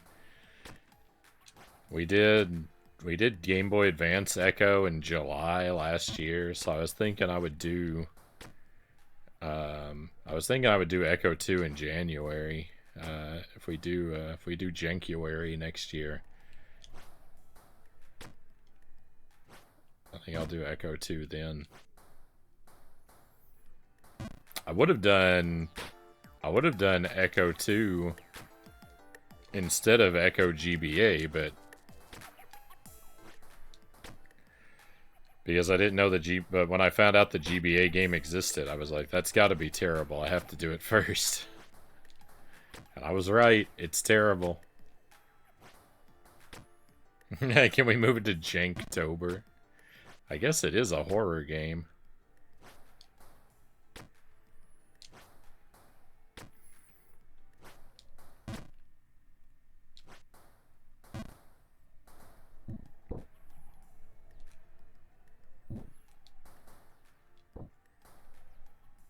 I imagine I'm gonna be pretty busy in October. There might be there might be considerably fewer streams in October.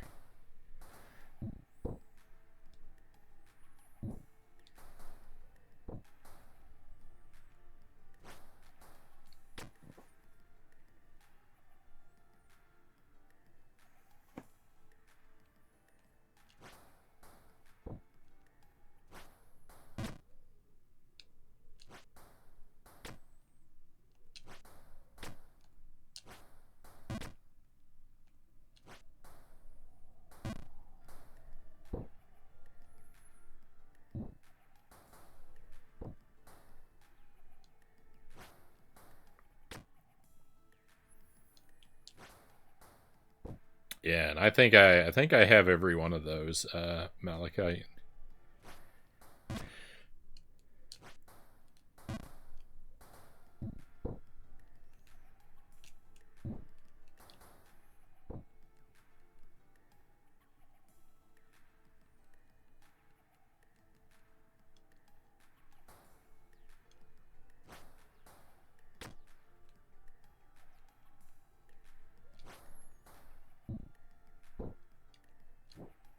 I guess Target or Walmart is the place to go for baby stuff since Babies R Us went under. I mean,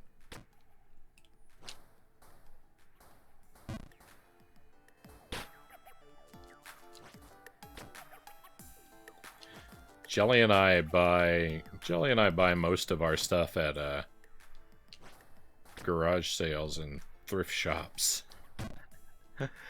uh, we're big into secondhand goods.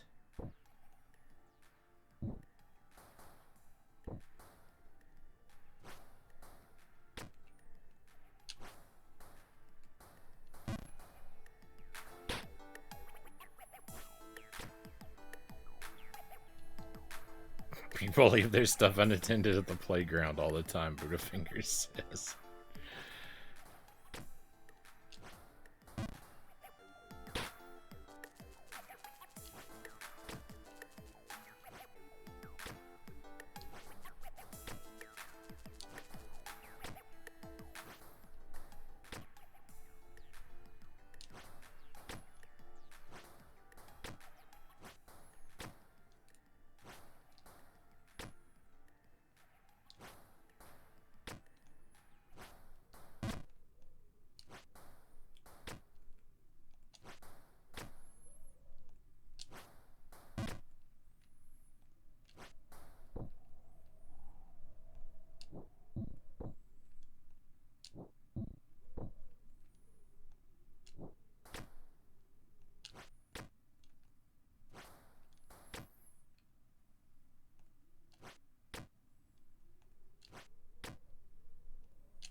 No.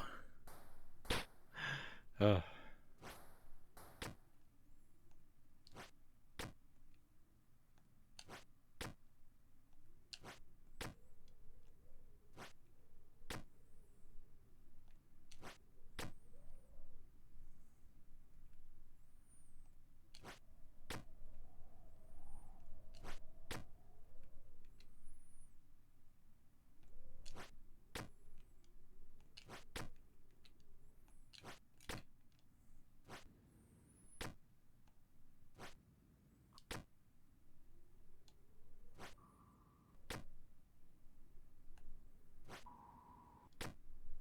I don't understand.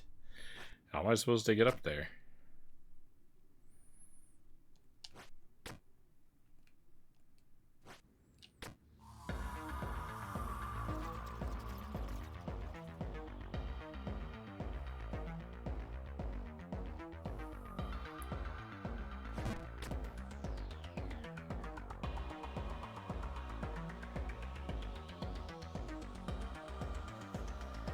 Well, I've entered Doom.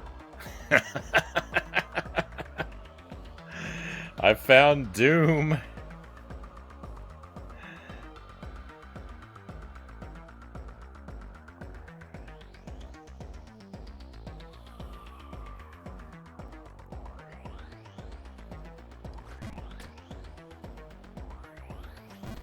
Oh my.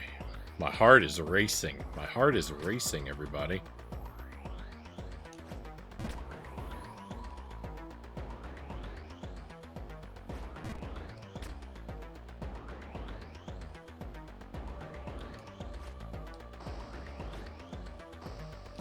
I knew this was gonna be like this. I knew it was gonna be like this.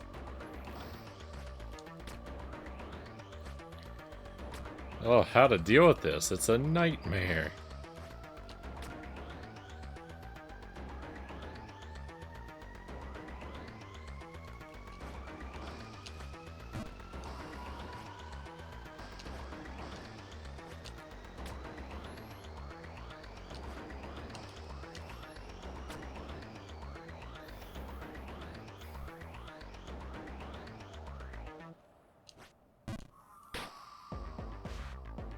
No, get up. Oh, if you splat, you can't get up.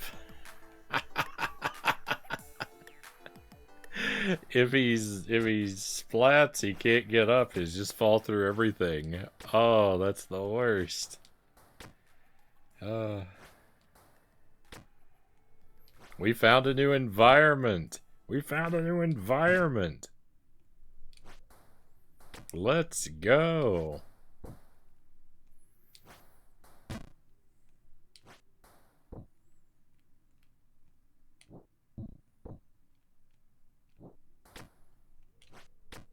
This is the best night of Jump King we've had in months. Doe, welcome in. Thank you for the sub.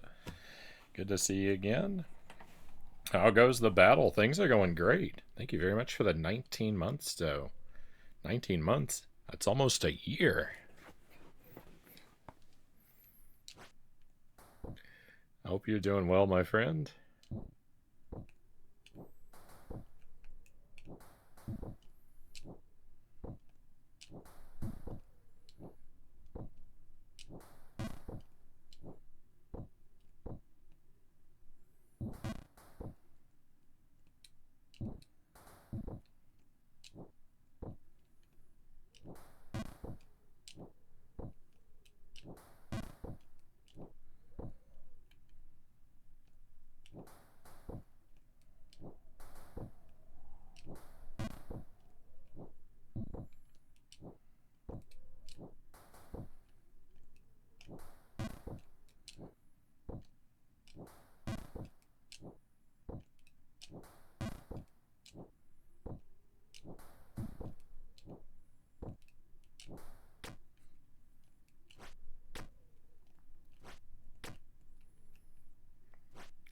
No toads. No, I'm not working on any battle toads at the moment. We'll do more. We'll do more. But ever since we finished the Super Nintendo toads, I'm giving toads a little rest. But I want to do more. Okay, at the moment.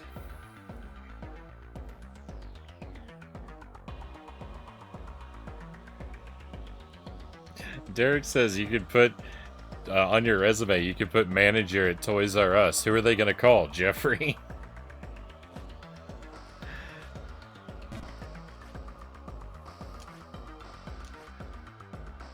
It isn't.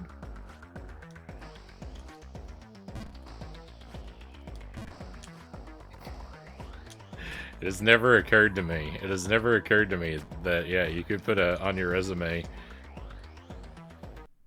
You could put on your resume anywhere that's out of business, because how are they going to fact check it? I've never thought about that before.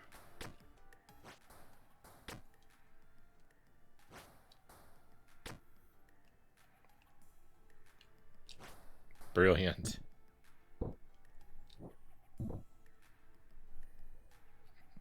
Put a picture of tonight's dinner in the Discord. Right on.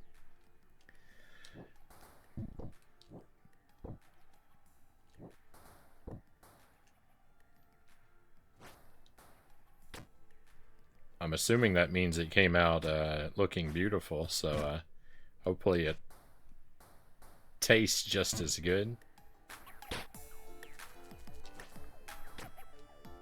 I had bacon and eggs again. I've had bacon and eggs like every night this week.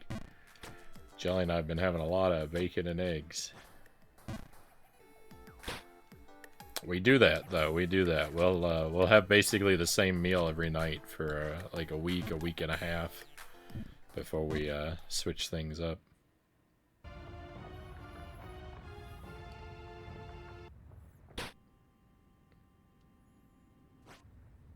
There are ways to fact check that. Sorry to disappoint. Well, yeah.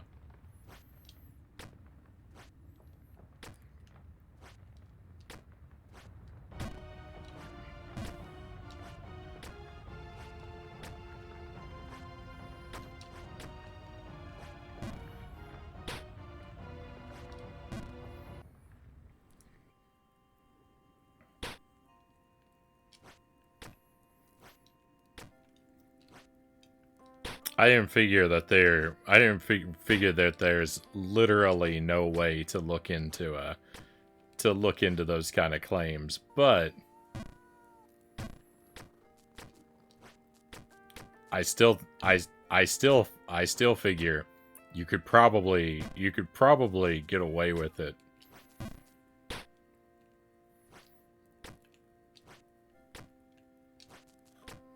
You could probably get away with it a fair amount of time. A fair amount of the time. I'm not saying you should do that, of course.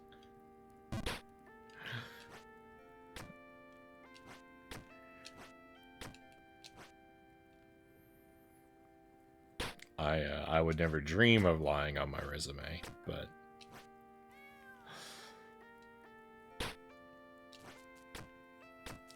not the best fajitas I've ever had, but very respectable for $6 to $7.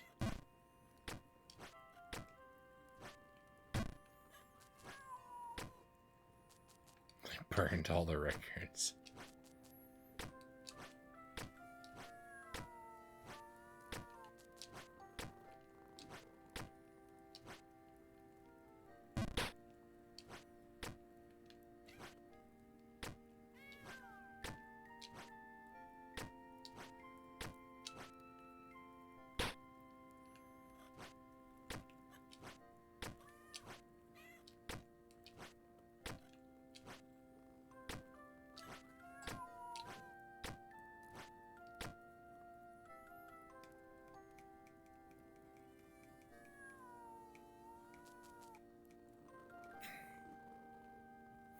Sorry, Gama says reminds me of a college dean who was there for like 30 years who had lied on their resume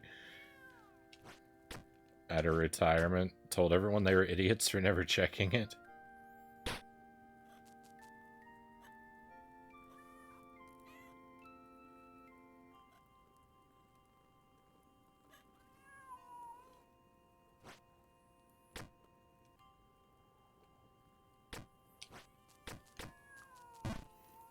The work number. They had requested my history. They had every paycheck every week all the way back to Radio Shack in 01.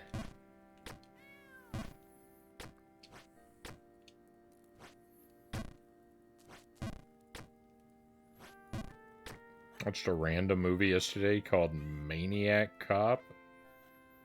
I liked it. Thought it was going to be more serious. Thought it was going to be more silly. I don't know that one.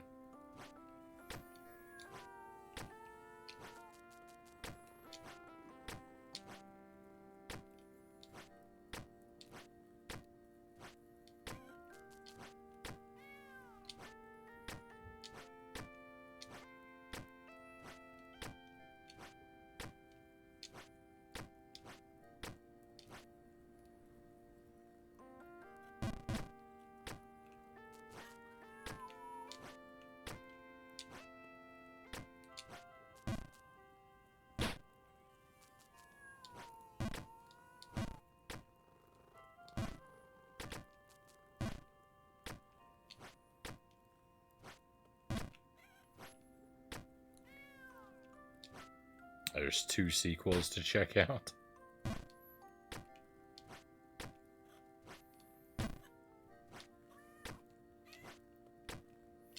We're past our time. We're past our time for the night with Jump King, but I'm inclined to keep going for a little bit more overtime because I made progress.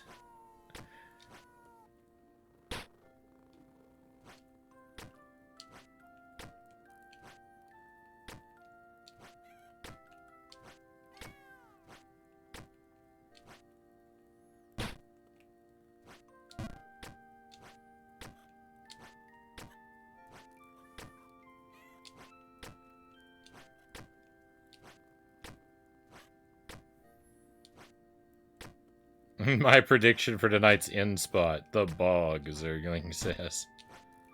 It's not a bad guess. I almost ended up in the bog. I was out there on the ledge on the left. I got lucky and pulled it back. If I hit the bog, yeah, we're definitely done for the night, though.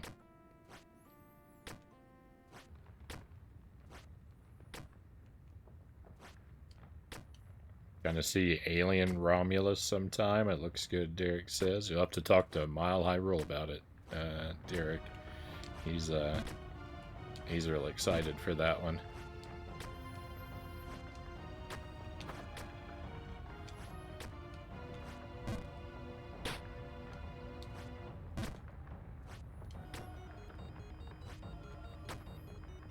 I want to see Doom. I do too. I want to make it back up there.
Yeah, I'm a pretty big fan of the original Alien movies.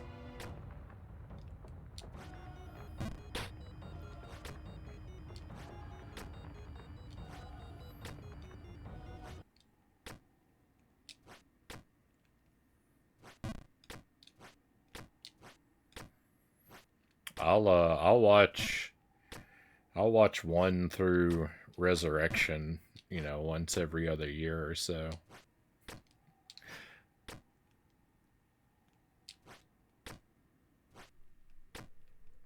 And I enjoy all 4 of them, even though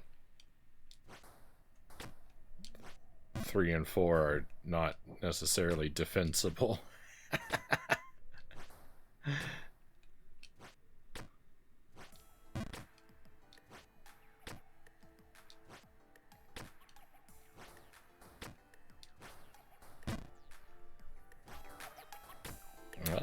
Do you like Prometheus? I've never seen Prometheus. I saw one of the Alien vs. Predator movies. I think the second one. I don't think I saw the first one. I think I saw the second one. One of my friends took me to see it in that theater. I don't remember anything about it though, except I remember they were making a really big deal about it having an R rating, and then when we watched it, I was like, I mean, sure, I mean, it was a rated R movie, but I didn't feel like it was all that intense.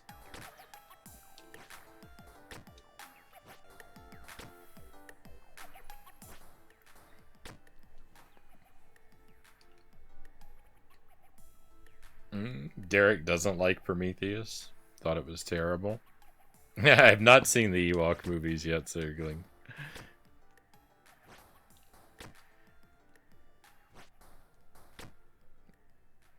I want to see them though. I do legitimately appreciate that you keep reminding me. It will eventually work. It will eventually work, and I will make the time to sit through them.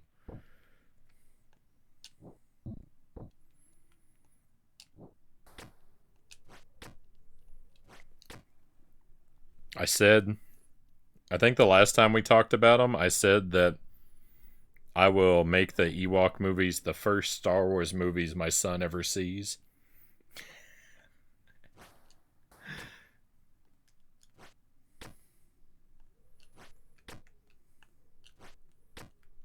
And I've committed to that. I've committed to that without even watching them. uh, you will love that, Jank. Mm? Buddhafinger says, I don't seem to hate Prometheus like the majority. Yeah, I don't have I don't have a feeling either way. I actually own a copy of it. I have Prometheus on Blu-ray. I bought it. I just never sit down to watch it. Star Wars, what's that? Uh,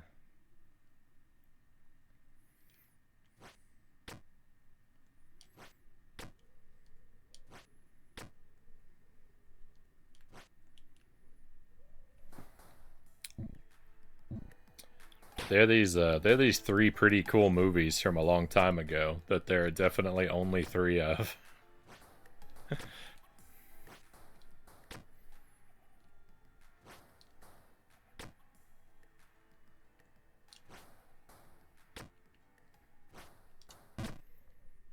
Pop it in the PlayStation 3. What are you waiting for? Uh,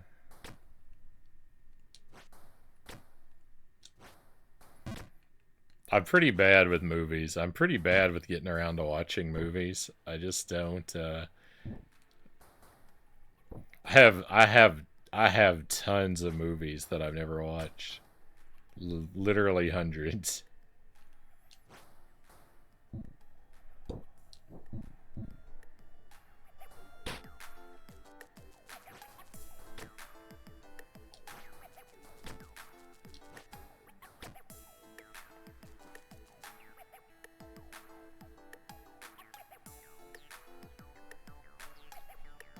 I don't hate the prequels, and Rogue One was okay too. Zergling says.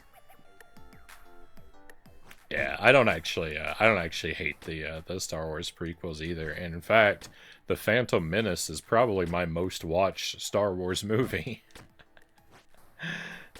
It's probably the one I've seen the most times. I haven't kept up with any of the newer stuff now. It's just so much of it has come into existence so quickly, and it's gotten such a mixed to terrible reception that I just haven't bothered. I'm sorry, Malachite says. uh, Prometheus was good, Malachite says.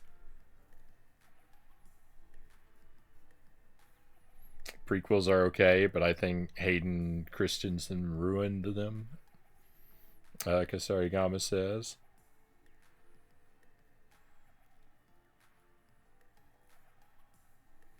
I loved they did Qui-Gon some justice. I wanted to like Prometheus. Derek says.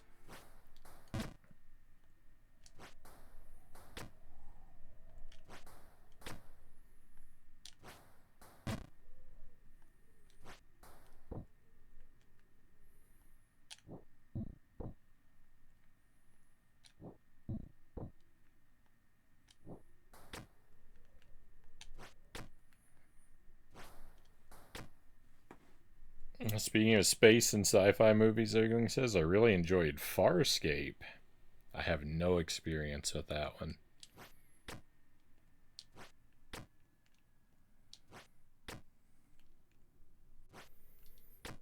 It's technically a series, but you know what I mean.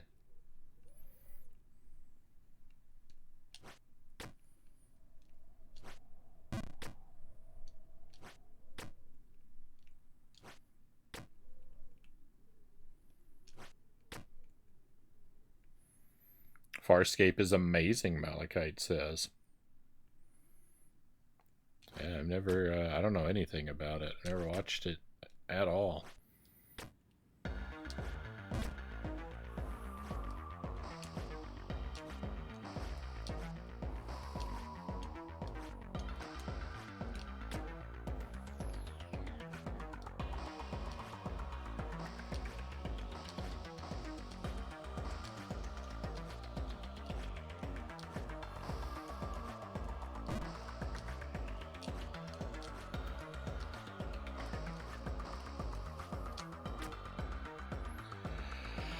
Oh, this part is tricky.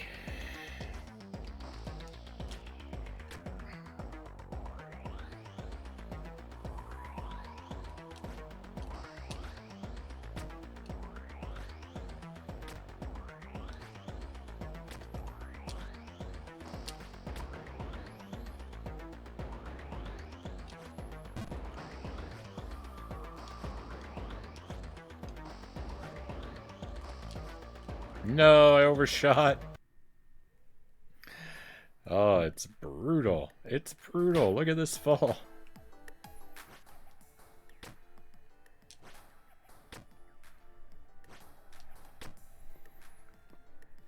Farscape is very similar to Star Trek, with some fun twists to the ideas Star Trek has, Zergling says.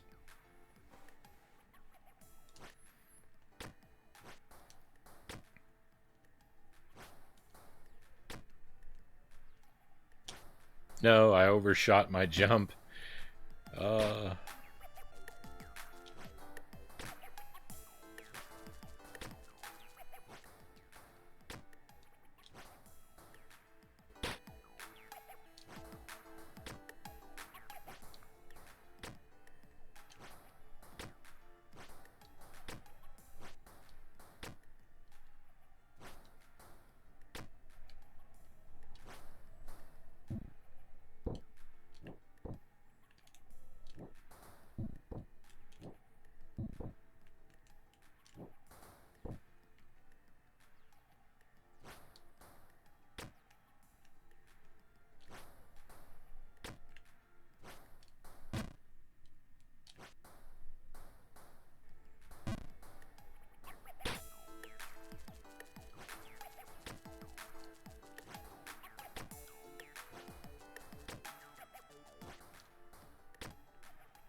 No.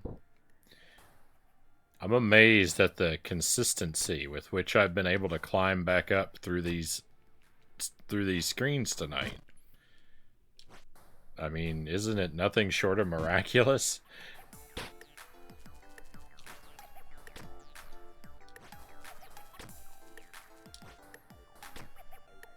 It's a tremendous and sudden change.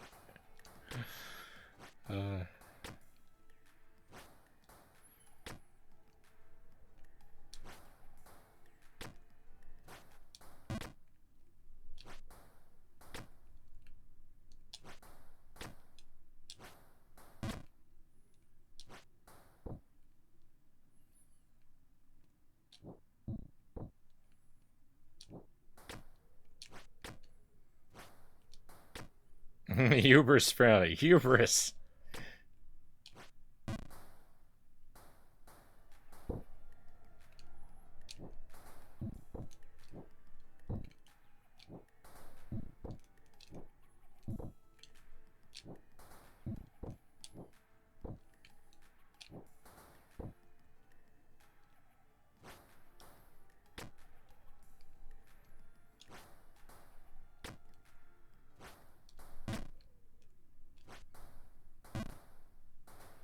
I'll be fine. I'll be fine.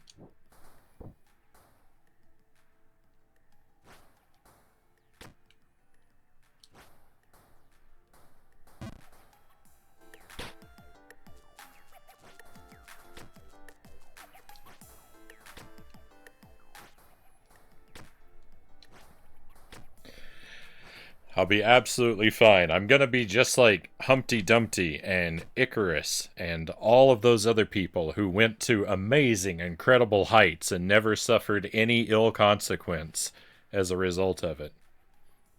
On an unrelated note, did you know I've never actually finished any story?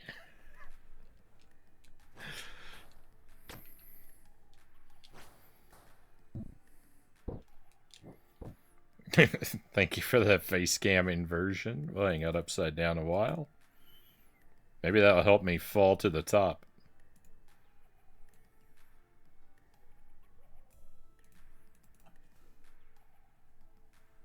Frownie never Frownie never trash talks and then eats crow immediately.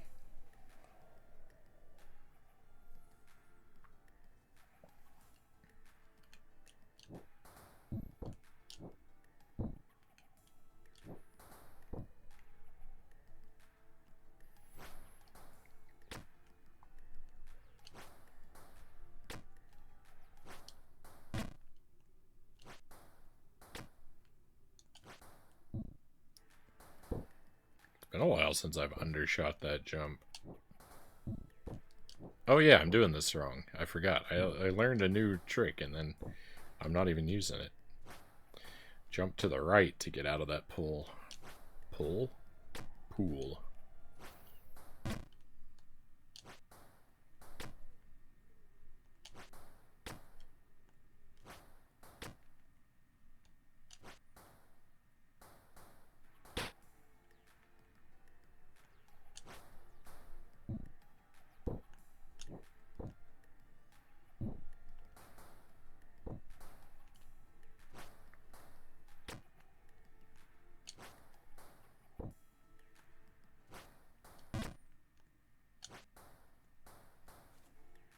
Oops.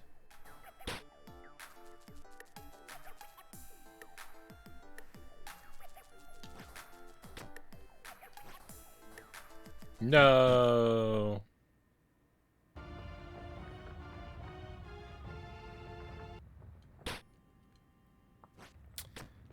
Was someone watching the clock? Was that 5 minutes?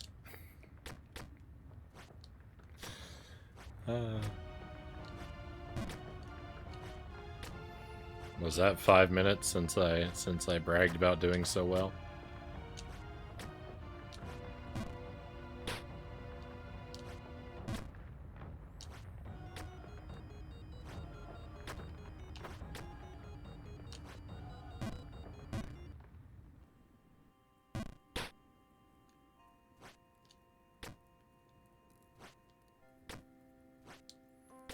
I think we're about to be done with Jump King for the night. We've had a good night. We've had a good night. Jump King is fun again.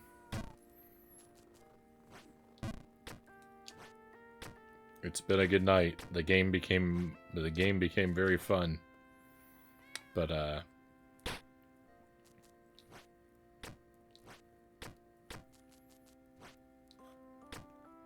think maybe we don't push it too much further than this. We're 10 minutes away from the next hour mark. I'll see if I can make it back up there within the next 10 minutes. But I think we're gonna wrap. Because I don't think I will.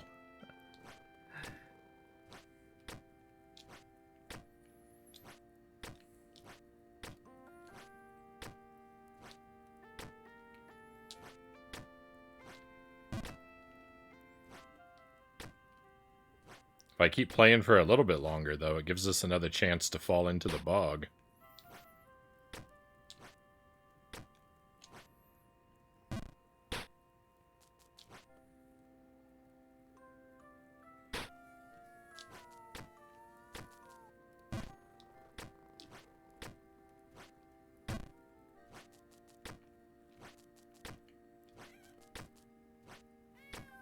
A bog or bust.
No, I knew I missed that.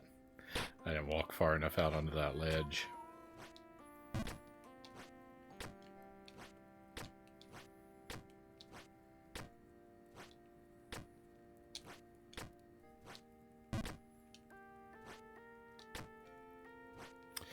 So we'll definitely be playing more Jump King next week. We're also currently working on, if you haven't been around or seen the recent schedules, we've been working on Wizard of Oz on the Super Nintendo, Punch-Out on the NES, and Dark Souls 2 on the PlayStation 3. So those will all be there too. Because I haven't, unfortunately, finished any of them up.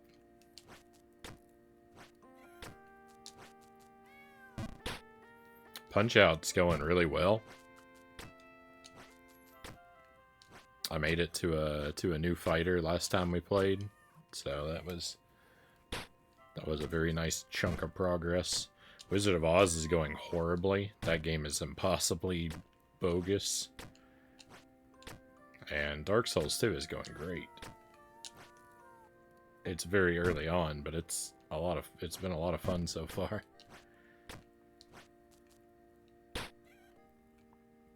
Yeah, Wizard of Oz became oops all dice.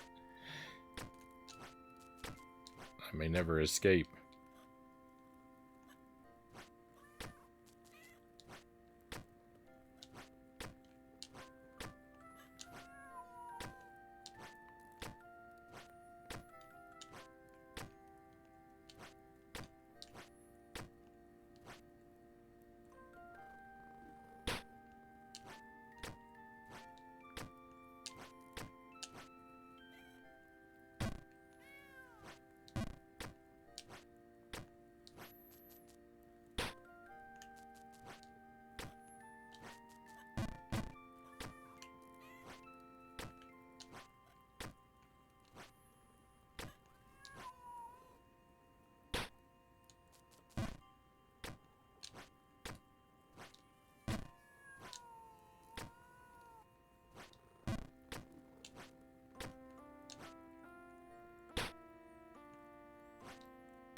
We appear to have a raid joining us.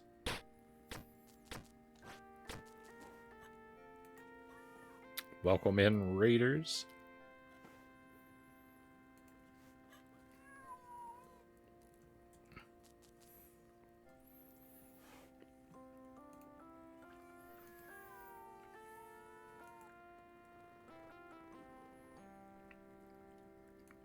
My bot is broken.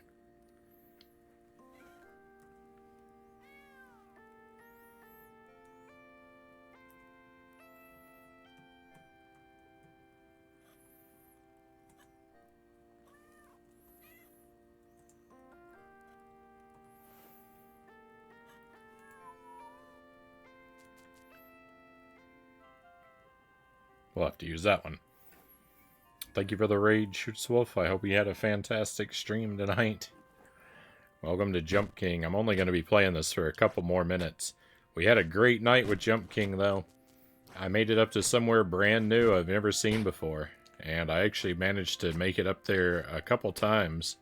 So maybe when I sleep tonight, my brain will lock it into my muscle memory and I'll be able to do it again next time. Maybe.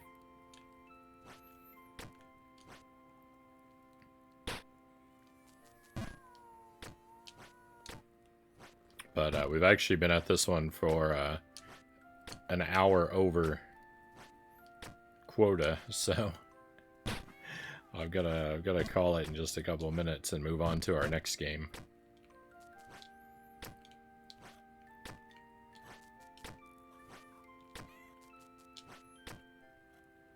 Well,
No.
Okay. I mean, naturally, I can't quit while we're all the way up here.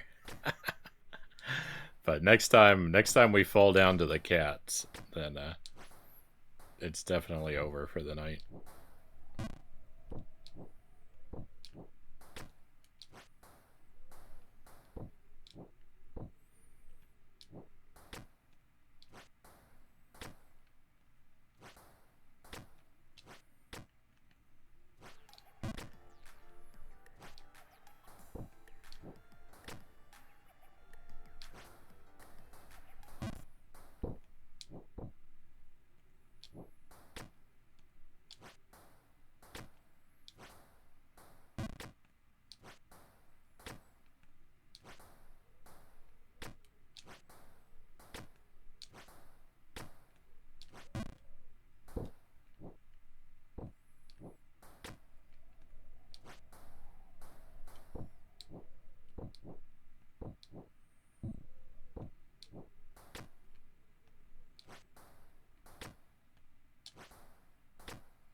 Look at the background here.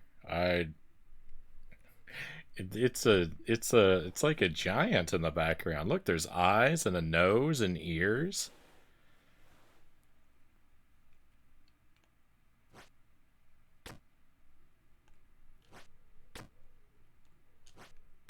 I didn't notice that before.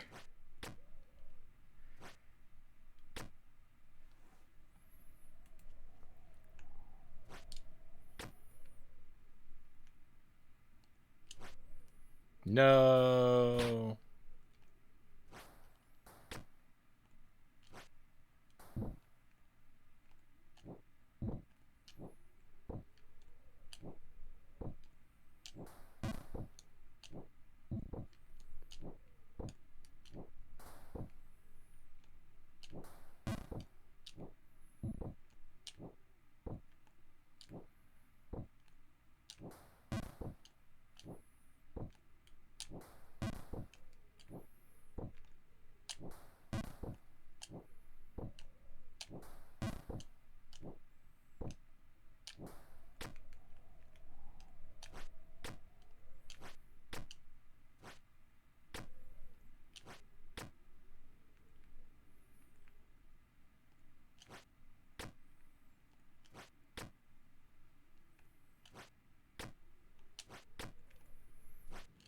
All right.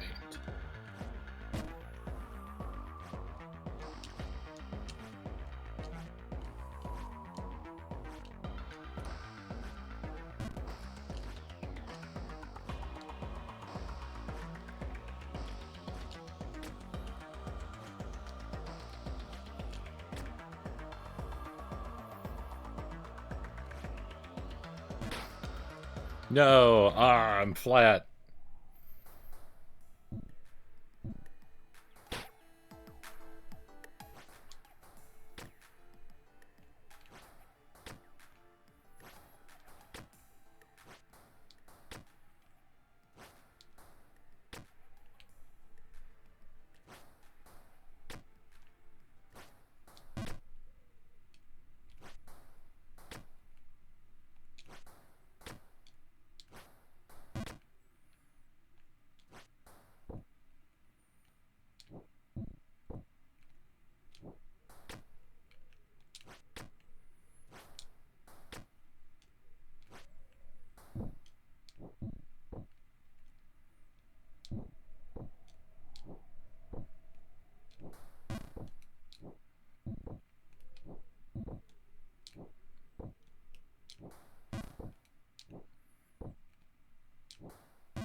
That's what I was afraid of.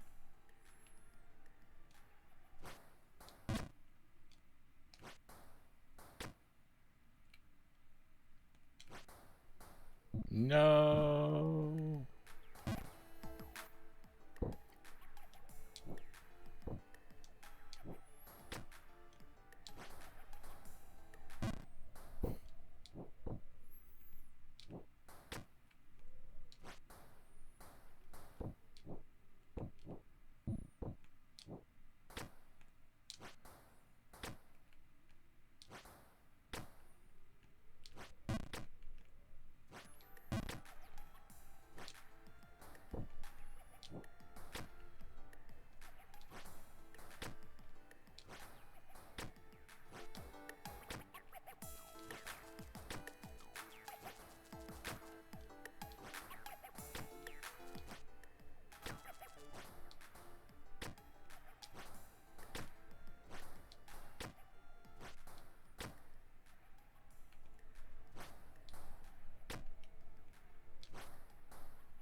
definitely going to hear the sound of these waterfalls in my dreams tonight.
We've been upside down for more than our required time. Let's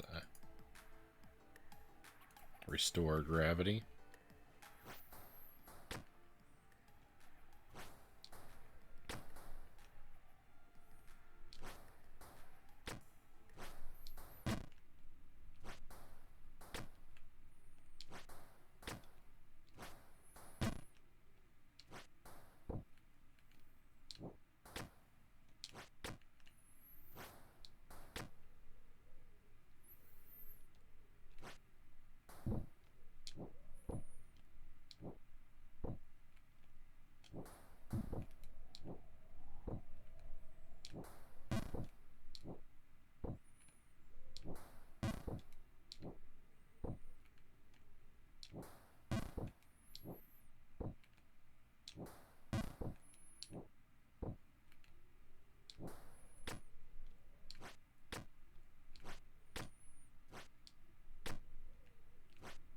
No! Ah!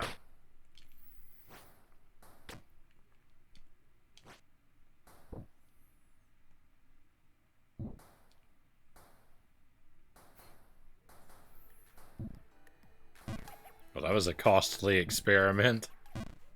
That was a super costly experiment. Look what it did to me.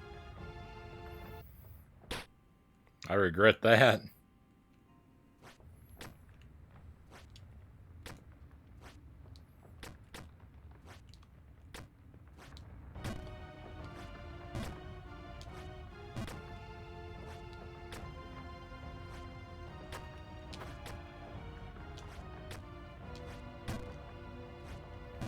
Hey, Key, welcome in. Gotta wake up early tomorrow, but wanted to stop by and say hello. Thanks for visiting earlier. Hope you had fun. Oh yeah. Sorry, I wasn't very chatty. I was mostly just kind of hanging out. I had you up while I was playing. Or while I was, I wasn't playing anything. While I was making dinner.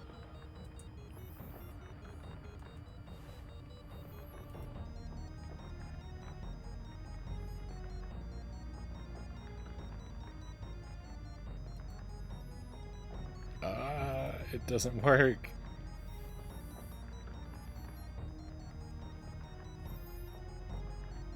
Hang on, let me do the other one. Quick shout out to our friend Key to Life. Key has a wonderfully chill stream. Plays retro and modern games. A big Sonic fan. Does things like the Talos Principle, and has been. I've enjoyed watching Key play Majora's Mask in the past, and she's been doing Donkey Kong Country 2 here lately.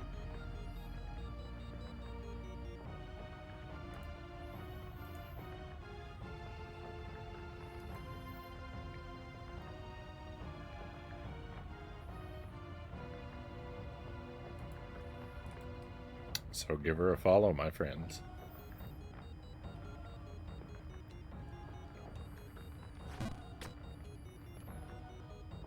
I hope you've been enjoying. You know, I hope I hope you're having fun with Donkey Kong Country 2. It's a brutally difficult game. Sometimes.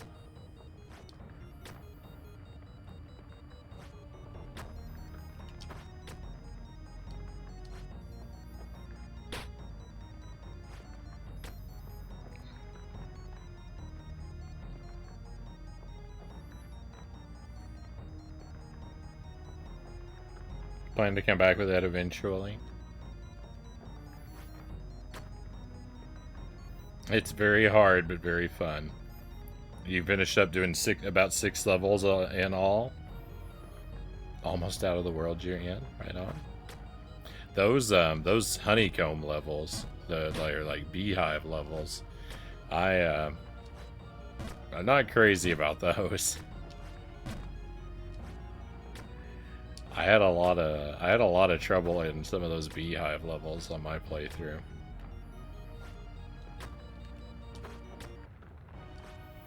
Those, and there's another level type 2. There's another level type 2 that gave me some difficulty, but I don't know if you've seen that type of level yet, so I'm not going to talk about it in detail.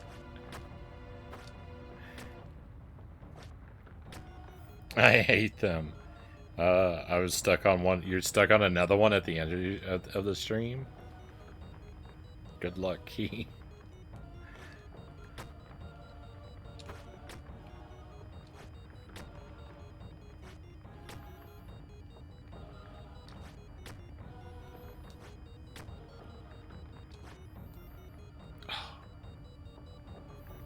I played this for too long.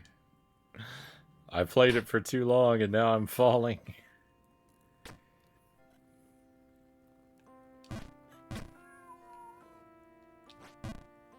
Oh, I really am. I should have quit while I was ahead. Now I'm behind.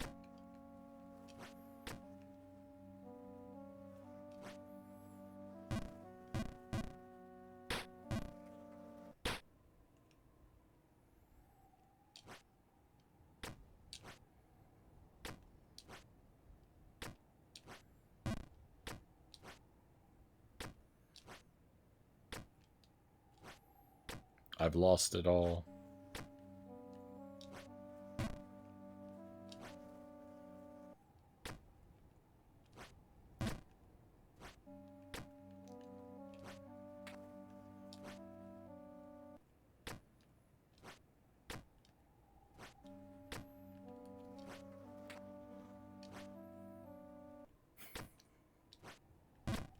I keep falling. I keep moving in and out of this area so that the soundtrack has to keep restarting. I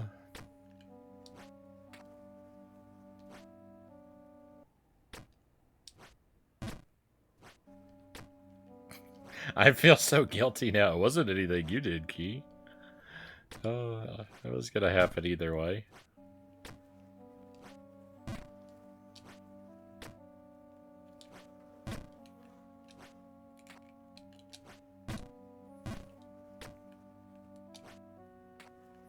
Nothing to feel guilty about.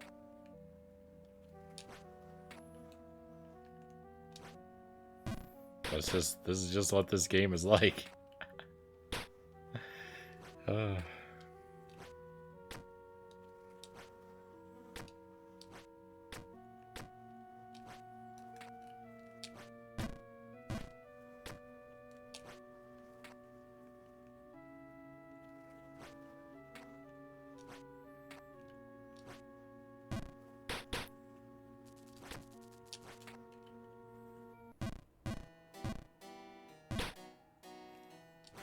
Tried to salvage a situation and made it worse.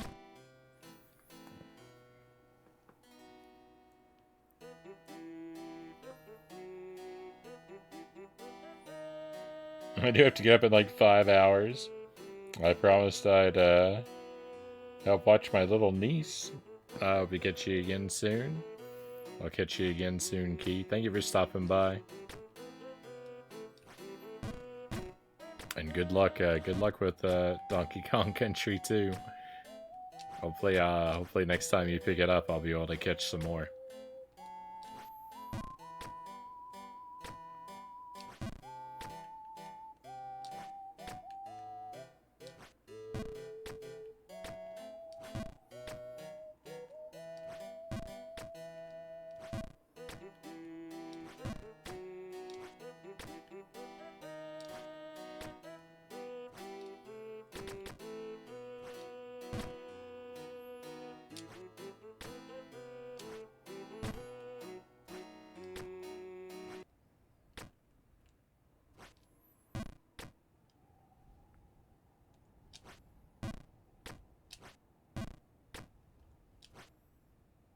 No, what happened?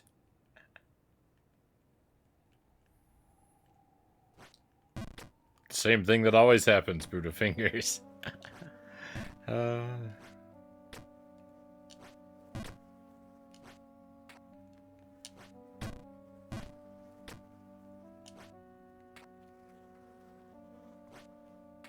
I couldn't stop when I was doing so good, and now I can't stop while I'm doing so bad.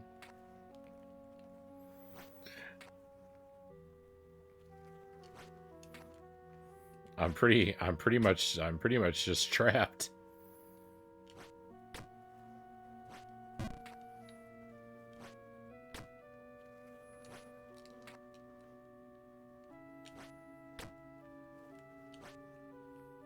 Oh, if I had just made that,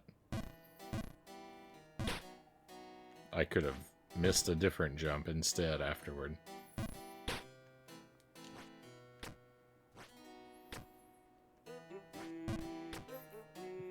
Can't stop playing when I'm doing so mediocre. I never do mediocre.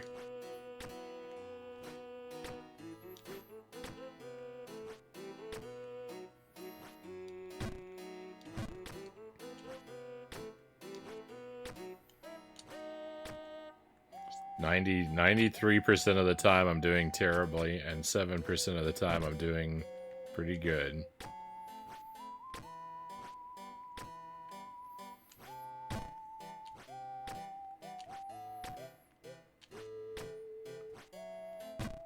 I may have fudged those numbers to give to make myself look more favorable.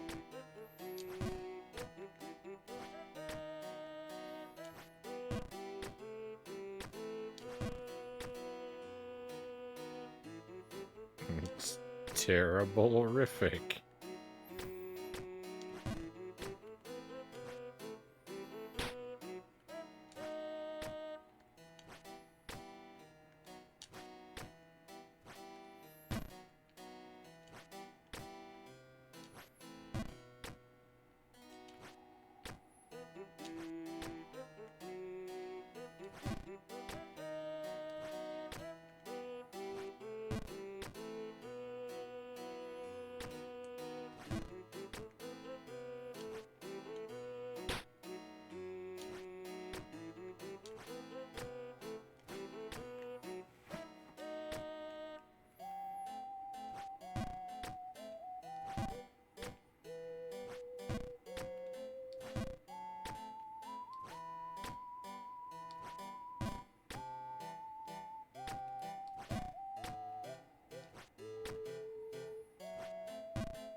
What is this jump? I can't make it. I can't even mess it up in the other way. I keep keep doing the same underpowered jump every single time.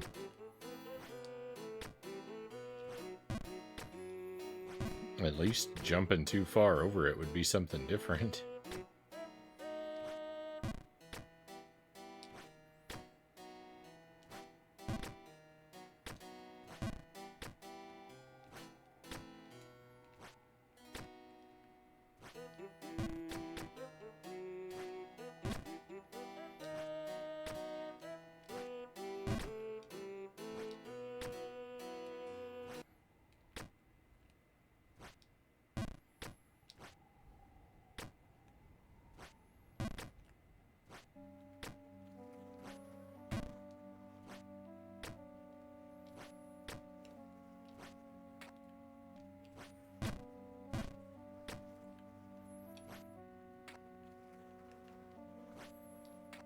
Hey, thank you for the wheel, Buddha Fingers.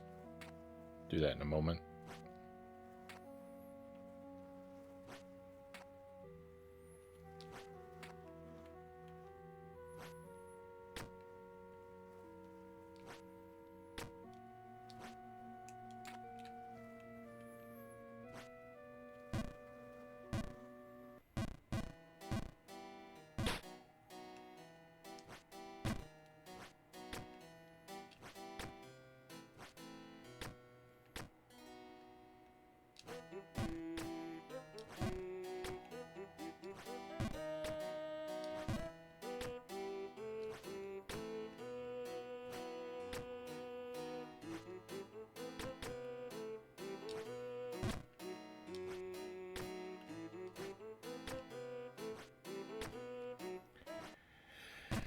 Okay,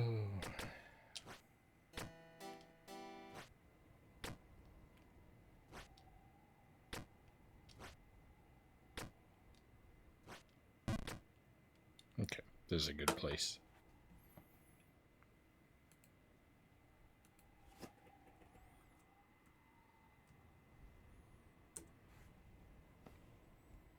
Oh yeah, the bot doesn't work anymore. If I can't make my bot work, then we aren't going to be able to do the wheel because I'm not going to be able to know what the numbers mean. Let me try turning it off and turning it back on.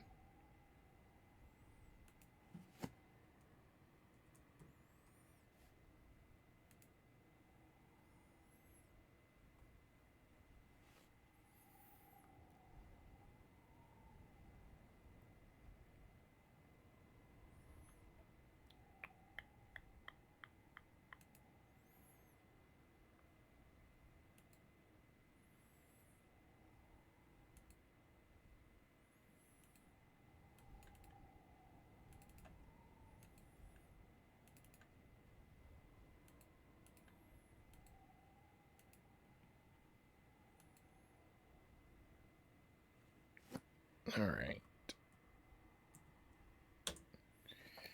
There we go.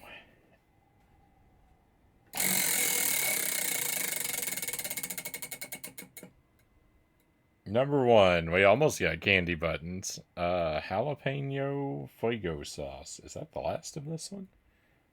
I always think it's the last of every one. I think there's 2 doses of this left.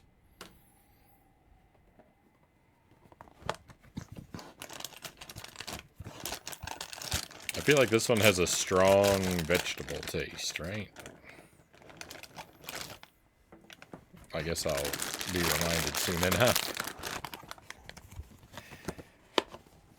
You'd think I would remember what anything on this wheel tastes like, but they don't stick with me.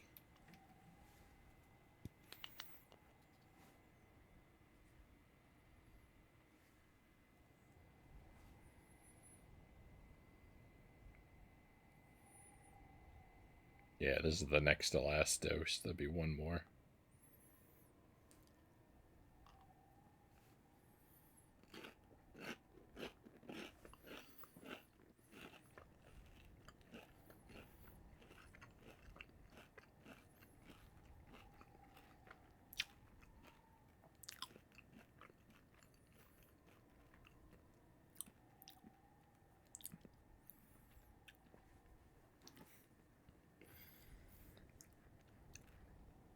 There's not much there. There's not, after the garlic habanero sauce.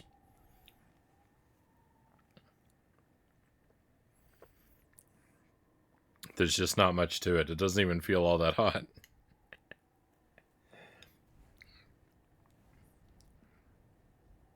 I'm calling that one a dud.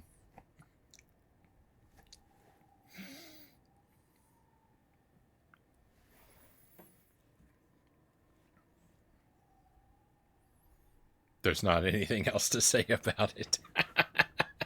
It just let me down this time. Where's Isaac? He's on the floor. He's on the floor over here, kind of piled up. Is that a bottle? Is that my bottle of water? Yeah.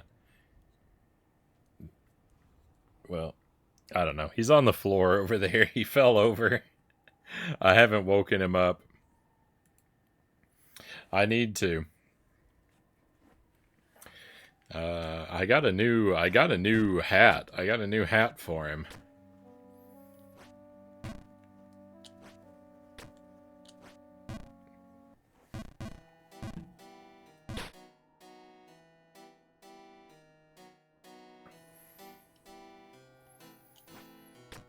So he, I'd like to have him making appearances again in the background, but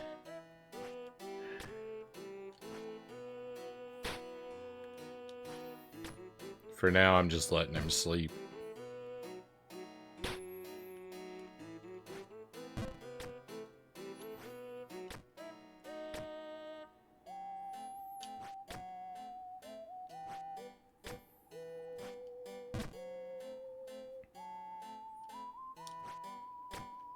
I don't know, window. No promises.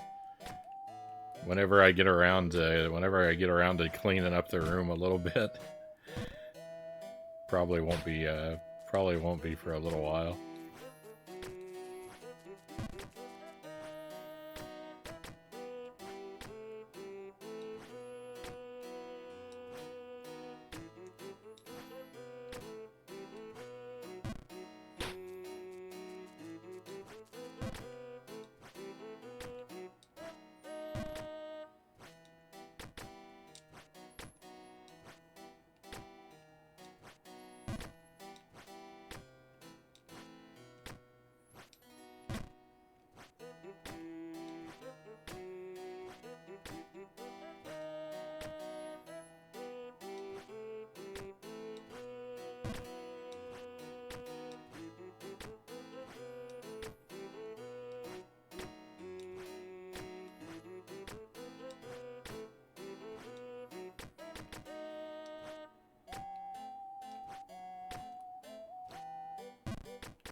Oh, I knew I was holding the button too long. Why am I so bad at this game? Why am I the worst Jump King player in the history of this game?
Oh, my irritation level is through the roof.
Alright, welcome to the bog.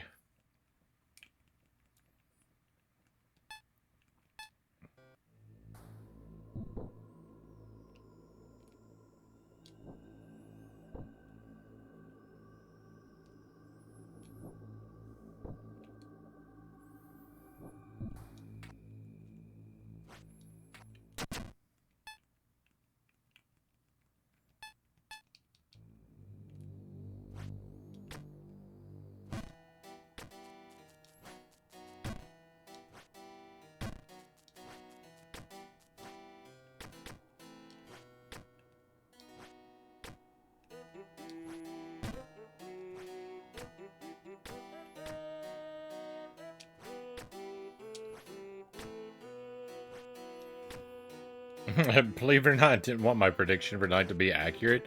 Well, I mean,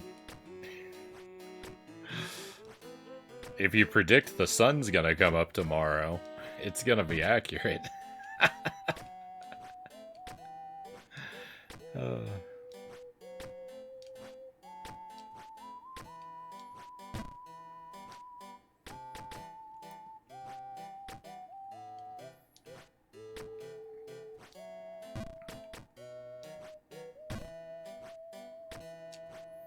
If you wanted an inaccurate prediction, you should have predicted I would win. uh...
Hey, Pink Scully, welcome in.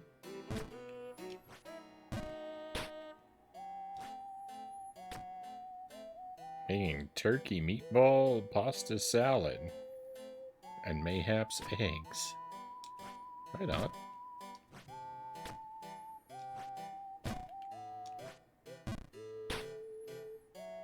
I don't know that I've ever actually had a turkey meatball.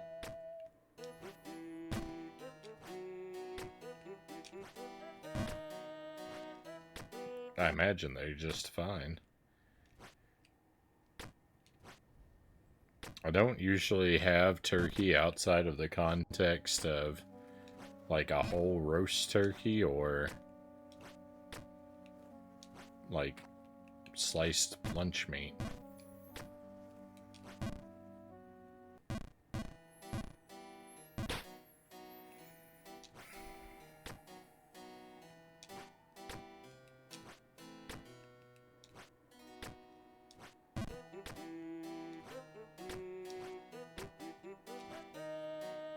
Cool. I get to go to the bog again. Again.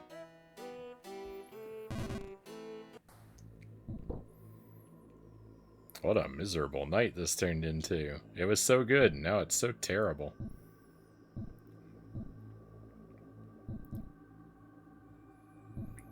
That's what Jump King. That's how Jump King goes.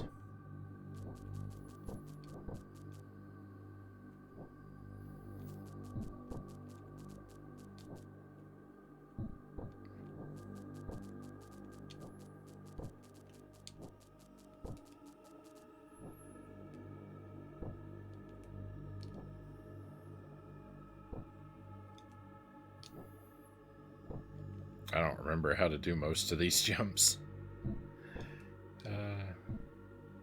I hope my thumbs remember, because my brain doesn't.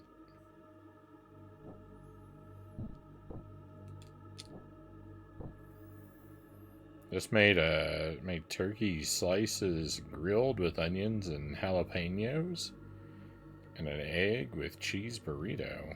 Made it myself, right on.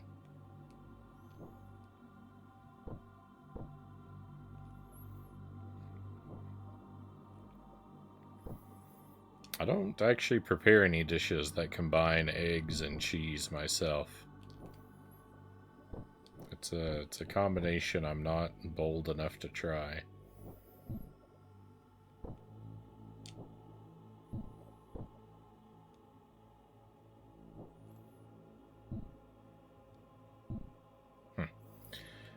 So I thought that would work like that other area down there, but apparently that is sloped differently.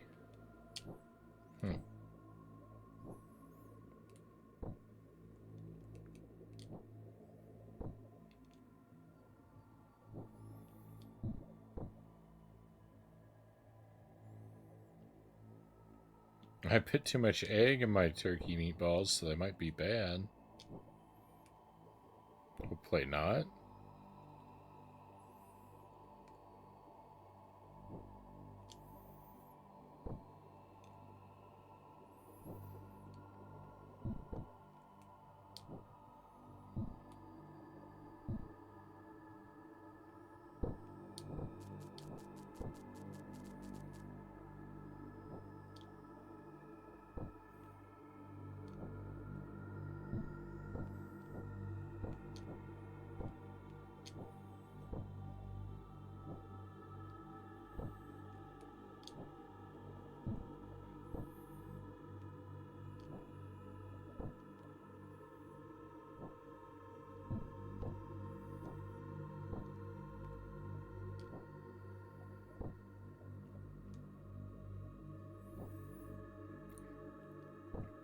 My mom had a recipe for meatballs that she called Swedish meatballs, but they weren't like any other Swedish meatballs I've ever seen. They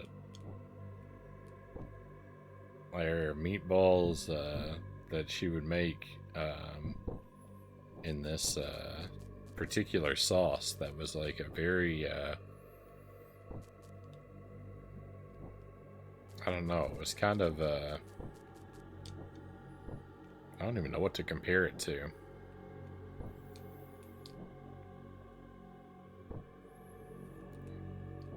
It was a very powerful, like, vinegar-based sauce.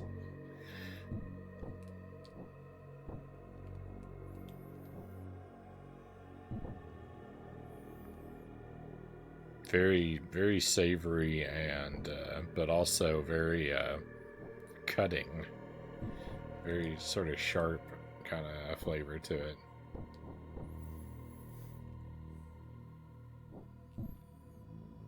They're really good, but if you're thinking of if you think, yeah, they're nothing like any Swedish meatballs I've ever seen though, which always seem to have sort of a creamy kind of sauce.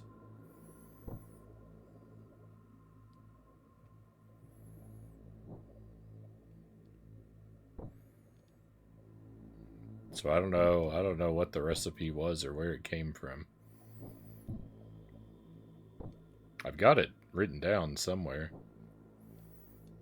because I've made them myself a time or two.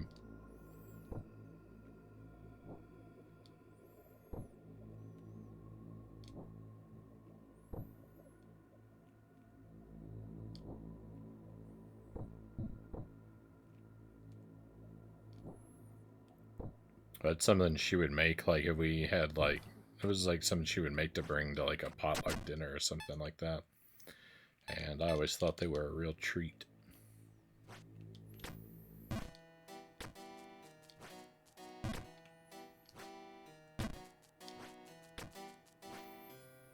Wow, when I come up out of the water, I feel like I move so fast.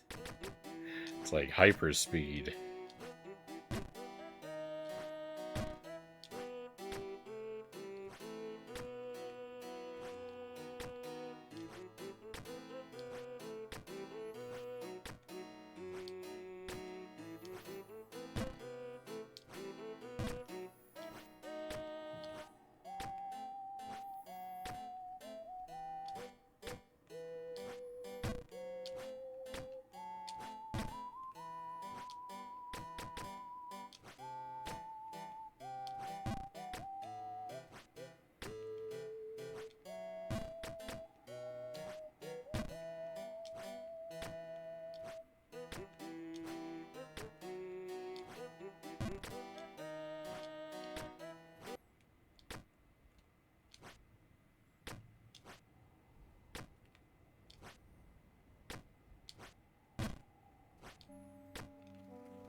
goodness.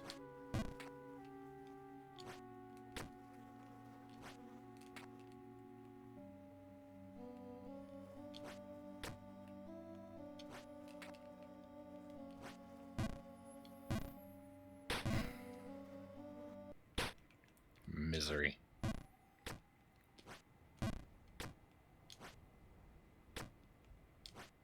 Been hankering for a chorizo burrito. Love those burritos.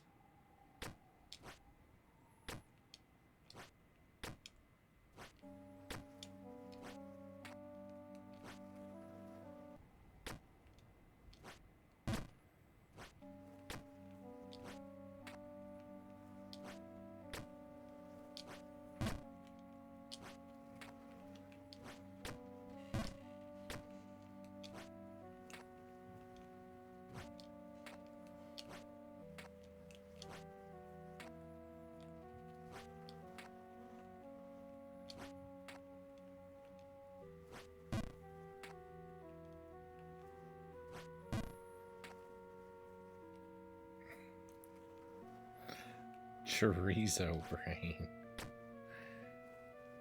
I don't know where Chozo is.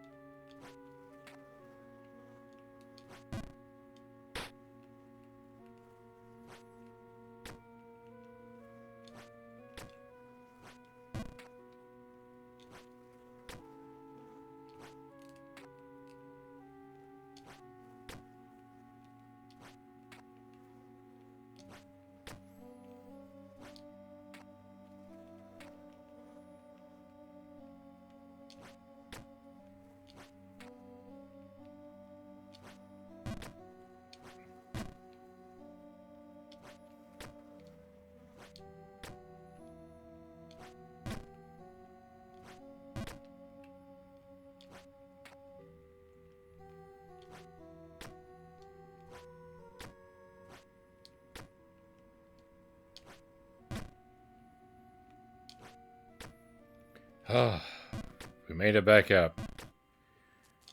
Oh, I can quit. I'm done. I'm done. I'm quitting while we're ahead. I'm done with Jump King for the night. We made it back up. Oh, what a nightmare. What a nightmare. Thank goodness I saved it. We saw something new and we made it up there several times. So, like I said, hopefully that locks in. Hopefully that locks into my brain and my thumbs and I can do it again the next time we play. I'm going to try and get back to Jump King real early.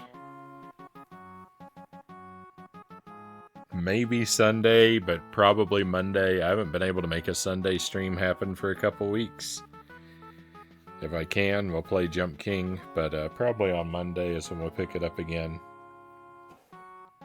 Oh.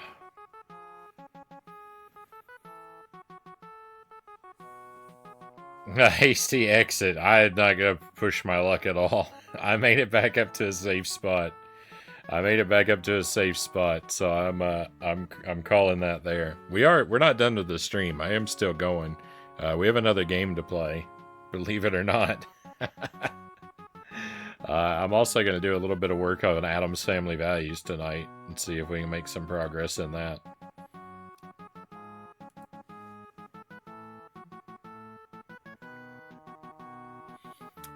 Scully says I was gonna make tamagoyaki rolled omelets, but I remember that I've been craving boiled eggs.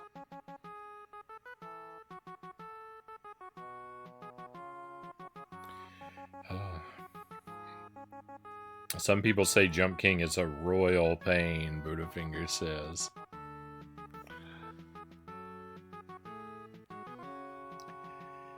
That it is. Alright, let me take a BRB, my friends. I'm gonna stretch my legs a moment, put this game behind me, and when I get back, we'll switch to the SNES and work on that Addams Family game. Thank you for being here with me so far tonight, and if you want to hang around for more, it'll be just a couple minutes.